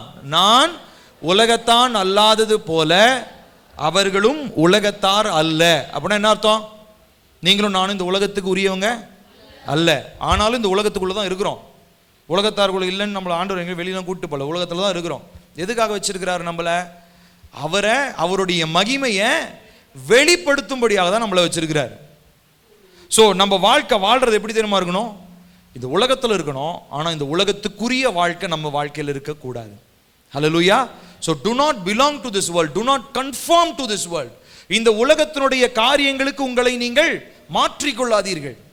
ரோமர் 12:2 அதான வாசம். உலகத்திற்கு ஒத்த வேஷம் தெரியாமல். வேஷம் போடக்கூடாது. இன்னைக்கு உலகத்தில் ரியலா வாழ்ந்துட்டு ஏசப்பா கிட்ட இருந்து வேஷம் போடுறோம். உலகத்தில் போய் நல்லா இஷ்டத்துக்கு வாழ்றது, அப்புறம் சர்ச்சுக்கு வரும்போது ஒரு முகமூடி மாட்டின்னு வர்றது. அடுத்த வாரத்தில் வந்து நான் முகமூடி மாட்டின்னு வரேன். உங்களுக்கு எப்படி இருக்குன்னு தெரியும். வேற ஒரு மூஞ்சி எதை வச்சுட்டு வந்தோன்னா உங்களுக்கு எப்படி இருக்கும்? வேற யாராவது பிரபலமான ஒரு நபருடைய முகத்தை மாட்டிட்டு வந்தோன்னா உங்களுக்கு எப்படி இருக்கும்? ஏன் பில்லி முகத்தை காமிக்க மாட்டான்னு யோசிப்பீங்களா இல்லையா? அதே மாதிரி தான். அதனால தான் ஏசப்பா அழகா சொல்றாரு, நீ என்னத்தை வேணா மாட்டிக்கிட்டு வா, ஆனா நான் உன்னுடைய இருதயத்தை தான் நான் ஆராய்ந்து பார்க்கிறேன். நீ இருதயத்துல உலகத்துக்குரியவனா இருக்கிறியா தேவனுக்குரியவனா இருக்கிறியான்றது என் கண்கள் உன்னுடைய இருதயத்தின் ஆழங்களை பார்க்கிறது. நீங்களும் நானும் வேணா ஒருத்தர் முகத்தை பார்த்துக்கலாம். அகத்தின் அழகு முகத்துல தெரியும்னு நல்லா கதையெல்லாம் விடலாம், பழமொழிலாம் சொல்லலாம். ஆனா இன்னைக்கெல்லாம் நல்லா எல்லாம் கை தேறினவங்களாம் மாறிட்டோம் தெரியுமா? அகத்தில் இருக்கிறது முகத்தில் தெரியவே தெரியாது தெரியுமா? இன்னைக்கு அவ்வளோ பயங்கர தந்திரசாலிகளாக மாறிட்டோம். எவல்யூஷன் அப்படி ஆகிப்போச்சு. முகத்தில் யாரும் எதையும் காண்பிச்சுக்கிறதே கிடையாது. அப்படியே அழகாக சிரிச்சு சொல்லுங்க அப்படின்றது. ஆனால் உள்ளதான் எல்லாமே இருக்கும், எல்லா சுத்தமும் இருக்கும். எவ்வளோ வேஷம் பார்த்தீங்களா?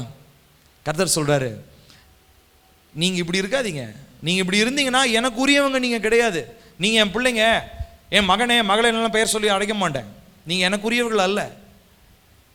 அப்போ கர்த்தருடைய சமூகத்துல நம்ம நிஜமா இருக்கணும், நம்ம ரியாலிட்டியில இருக்கணும். உலகத்துக்கு போய் நிஜத்தை வாழ்ந்துட்டு இங்க வந்து வேஷம் போடுறத நிறுத்தணும்.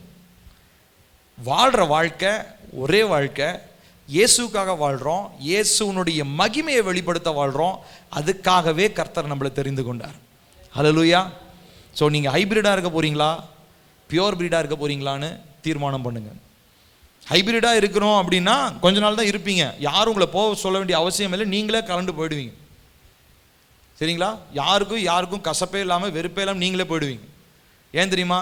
இந்த நாட்கள் கர்த்தர் சபையை தன்னுடைய மகிமைக்காக சுத்திகரிக்கிற நாட்கள். He will not tolerate hybrid people. He is looking for pure breed people. சுத்த வித்தாகிய பரிசுத்த இரத்தத்தினாலே கழுவப்பட்டு மகிமையை தரித்து கிறிஸ்துவனுடைய சாயலை வெளிப்படுத்துகிற சந்ததியை கர்த்தர் எதிர்பார்த்து கொண்டிருக்கிறார். அதற்காகவே சபையை கர்த்தர் பரிசுத்தப்படுத்துகிறார். If this is not the time, you are not going to stand here in the church. நீங்கள் இந்த சபையில நிற்க போறது இல்லை. நீங்க ஒப்பு கொடுங்க ஆண்டவர்கிட்ட. நீங்கள் யாராக இருந்தாலும் சரி, நீங்கள் என்னோட வயசில் பெரியவங்களாக இருக்கலாம், சின்னவங்களாக இருக்கலாம், படித்தவங்களாக இருக்கலாம், பணத்தில் பெரியவங்களாக இருக்கலாம், யாராக இருந்தாலும் சரி, நான் தேவனுடைய வேலைக்காரனா, தேவனுடைய ஊழியக்காரனா உங்கள் இடத்துல சொல்கிறேன், கர்த்தருடைய பரிசுத்தத்திற்காக உங்கள் வாழ்க்கையை ஒப்பு கொடுங்க. பரிசுத்தம் இல்லாமல் நம்ம இந்த நாட்களில் சபையிலே நிலை நிற்க முடியாது. அப்புறம் எங்கே பரலோகத்துக்கு போகிறது? சபையை தான் சேர்த்துக்கொள்றது ஆண்டவர் வரப்போகிறார். சபையில் நிலை நிற்கணும் அப்படின்னா நம்ம கிறிஸ்துவனுடைய சாயலை தரித்து கொள்ளணும். மகிமையை பார்க்கணும்னா கண் சொருகி போன நம்ம கண்ணை திறக்கணும். அயர்ந்த நித்திரையை விட்டு வெளியே வரணும். அந்த கண் மயக்கத்திலிருந்து வெளியே வரணும். ஆண்டவரே என் கண்களை திறங்கன்னு கேட்கணும். உலகத்தில் இருந்தாலும் உலகத்தாரை போல வாழாமல் ஆவியின் மண்டலத்தில் கிறிஸ்துவுடனே கூட உன்னதங்களில் உட்கார்ந்ததை போல வாழணும். ஆவியின் மண்டலத்தில் போய் ஆவியின் ஸ்பிரிட் ரெல்ம்ல, ஆவி மண்டலத்தில் ஆவியில ஜெபிக்கிறவர்களாக மாறணும். இந்த உன்னத அனுபவத்தை நம்ம பெற்றுக்கொள்ளணும். இது ஒரு வெறியா செய்யணுங்க. ஏதோ சர்ச்சுக்கு வரோம் போறோம், இதுமே அதான் வேலைக்கே ஆகாது. சீரியஸா சொல்றேன்ல, 2 வருஷமா சொல்லிக்கிட்டு இருக்கிறோம். சீக்கிரத்தை அது நடக்க போகுது. அது நானா இருந்தாலும் சரி, அது யாரா இருந்தாலும் சரி, கர்த்தருடைய மகிமையை வாஞ்சிக்காதவர்களை கர்த்தர் புறம்பே தள்ளும் காலம் வந்து விட்டது. அது வந்து விட்டது. இனிமே காலம் செல்லாது. இனிமே அங்கே வெளியில் ஒரு இதை போட்டுட்டு சர்ச்சுக்குள்ளே வரும்போது ஒரு வேஷம் போடுறதெல்லாம் நிறுத்திட்டு நம்ம என்ன பண்ணுவோம் தெரியுமா? இருதயத்தை சுத்திகரிப்புக்கு ஒப்பு கொடுப்போம். கிறிஸ்துவனுடைய சுத்த வித்தாகிய அந்த அவருடைய அந்த பரிசுத்தம் நம்முடைய டிஎன்ஏல மாறணும். நம்ம ஹைபிரிடா இருக்கிறவங்கெல்லாம் மாறி பியோர் பிரீடா மாறணும். சுத்தம் உள்ளவங்களா, சுத்த வித்தை தரித்தவர்களா மாறணும். எல்லாரும் எழுந்து நிற்கலாமா? ஆண்டவரை நோக்கி பார்க்க போகிறோம். தேவன் இந்த நாள் நம்மோடு கூட பேசி இருக்கிறார். இந்த 2 நாட்கள் நாங்கள் சென்னையில் இருக்கும்போது கர்த்தர் எங்களோடு கூட பேசினது அதுதான். கர்த்தர் எங்களை தட்டி எழுப்பி இருக்கிறார். என்னோடு கூட தம்பிங்க வந்திருந்தாங்க. கர்த்தர் எங்களை தட்டி எழுப்பி இருக்கிறார். இதனாலே அதே ஆவியானவர் இதனால உங்களோடு கூட பேசுகிறார், உங்களை தட்டி எழுப்புகிறார். பேதுரு, யாக்கோபு, யோவான் மாதிரி கர்த்தருடைய மகிமையை பார்க்கறதுக்கு தவற விட்டுறாதீங்க. எல்லாமே ஆசைதான். அற்புதம் நடக்கணும், அது நடக்கணும், இது நடக்கணும், பேய் ஓடணும், செத்தவங்க உயிரோட எழுமணும், எல்லாம் ஆசைதான். ஆனா கர்த்தருடைய மகிமையை பெற முடியாதபடிக்கு கண்கள் சொருகி போனவர்களாக இருக்கிறோம். இதனால கர்த்தர் நம்மோடு கூட பேசுகிறார். நம்மோடு கூட மாத்திரம் தான் பேசியிருக்கிறார், உங்களோடு கூட பேசியிருக்கிறார். இங்க இருக்கிற ஒவ்வொருத்தருடையும் தனிப்பட்ட விதத்துல பேசியிருக்கிறார். ஆண்டவர் என்கிட்ட சொல்லலன்னா சொல்லவே முடியாது. இது கர்த்தர் நமக்கு கொடுத்த வார்த்தை. ஆவியானவர் தம்மை நேசிக்கிற பிள்ளைகளை புடமிடும்படி இந்த வார்த்தையை கொடுத்திருக்கிறார். ஆகையினால் இந்த நாளில் எல்லாரும் ஆண்டவரை நோக்கி பார்த்து சொல்லுங்க, எஸ்ஸப்பா, நான் உங்களுடைய சுத்த வித்தாகிய அந்த பரிசுத்தத்தை தரித்து கொண்டவனா நான் மாறணும். அப்பா, நான் இவ்வளவு நாள் அந்த அந்த ஒரு பக்கம் தெய்வீக தன்மையும் இன்னொரு பக்கம் மனுஷத்தன்மையும் மாறி மாறி ஒரு வேஷம் போட்டு கொண்டிருந்தேன். ஆனா இன்றிலிருந்து நான் ஒரு தீர்மானிக்கிறேன், நான் அந்த வேஷம் போடுவது இல்லை. அந்த வேஷம் உங்க முன்னாடி செல்லாதப்பா. நான் இன்னைக்கு சுத்தம் உள்ளவனா, சுத்த வித்துள்ளவனா, பாவம் செய்யாதவனா, பாவம் எண்ணங்கள் எனக்குள்ள வந்தாலும் அதை என்னுடைய செயல்களில் சித்தத்தில் நான் நிறைவேற்றாதவனா, ஆவியின் மண்டலத்தில் உன்னதங்களில் உம்மோடு கூட உட்கார்ந்தவனா, உங்க சித்தத்தை செய்கிறவனா என்னை மாற்றுங்க. நீர் உலகத்தாராய் இல்லாதது போல நாங்களும் உலகத்தாராய் இருக்கக்கூடாது என்பது உம்முடைய ஜெபம் அல்லவா? நாங்கள் அதையே நினைத்து நாங்கள் ஜெபிக்கிறோம். அதையே எங்களுடைய ஜெப விண்ணப்பமாய் மாற்றிக்கொள்கிறோம். எங்கள் இயேசு நீர் உலகத்தாராய் இல்லாதது போல நாங்களும் உலகத்தாராய் இருக்க வேண்டாம்ப்பா. இதுவரைக்கும் நாங்கள் உலகத்தாரில் இருந்தது போதும் அப்பா. இதுவரைக்கும் நாங்கள் ஹைபிரிடா அப்பா, அங்கிக்கும் இங்கிக்கும் மனுஷ வாழ்க்கை கொஞ்ச நேரம், உலக வாழ்க்கை கொஞ்ச நேரம், தெய்வீக வாழ்க்கை கொஞ்ச நேரம் சொல்லி இப்படி மாறி மாறி அலசாடி கொண்டிருக்கிற வாழ்க்கை போதும் அப்பா. எங்க சபைக்கு நீங்க எச்சரிப்பா இதை சொல்றீங்க. எங்க ஒவ்வொருவருக்கும் கர்த்தர் இதை எச்சரிப்பா சொல்றீங்க. நாங்கள் எங்களுடைய இருதயத்தை ஆராய்ந்து பார்க்கிறோம். எங்கள் சிந்தை, எண்ணங்கள், உணர்வுகள் எல்லாவற்றையும் ஆராய்ந்து பார்க்கிறோம். கர்த்தருடைய மகிமை வெளிப்படும்படியாய், கர்த்தருடைய பரிசுத்தம் வெளிப்படும்படியாய், எங்களுடைய வித்து பரிசுத்த வித்தாக மாற்றப்படும்படியாய் இந்த நாளிலே ஆவியானவர் எங்களோடு பேசின வார்த்தைக்காக உமக்கு நாங்கள் நன்றி என்று சொல்லுகிறோம். Thank you Holy Spirit. கரங்களை உயர்த்தி யார் யாரெல்லாம் இதற்காக கர்த்தருடைய சமூகத்தில் ஒப்பு கொடுக்குறீங்களோ, யார் யாரோ தான் சொல்றேன், எல்லாரும் கரங்களை உயர்த்த வேணும். உண்மையாலுமே செய்யறவங்க மாத்திரம் கரங்களை உயர்த்தி ஜெபிச்சா போதும்.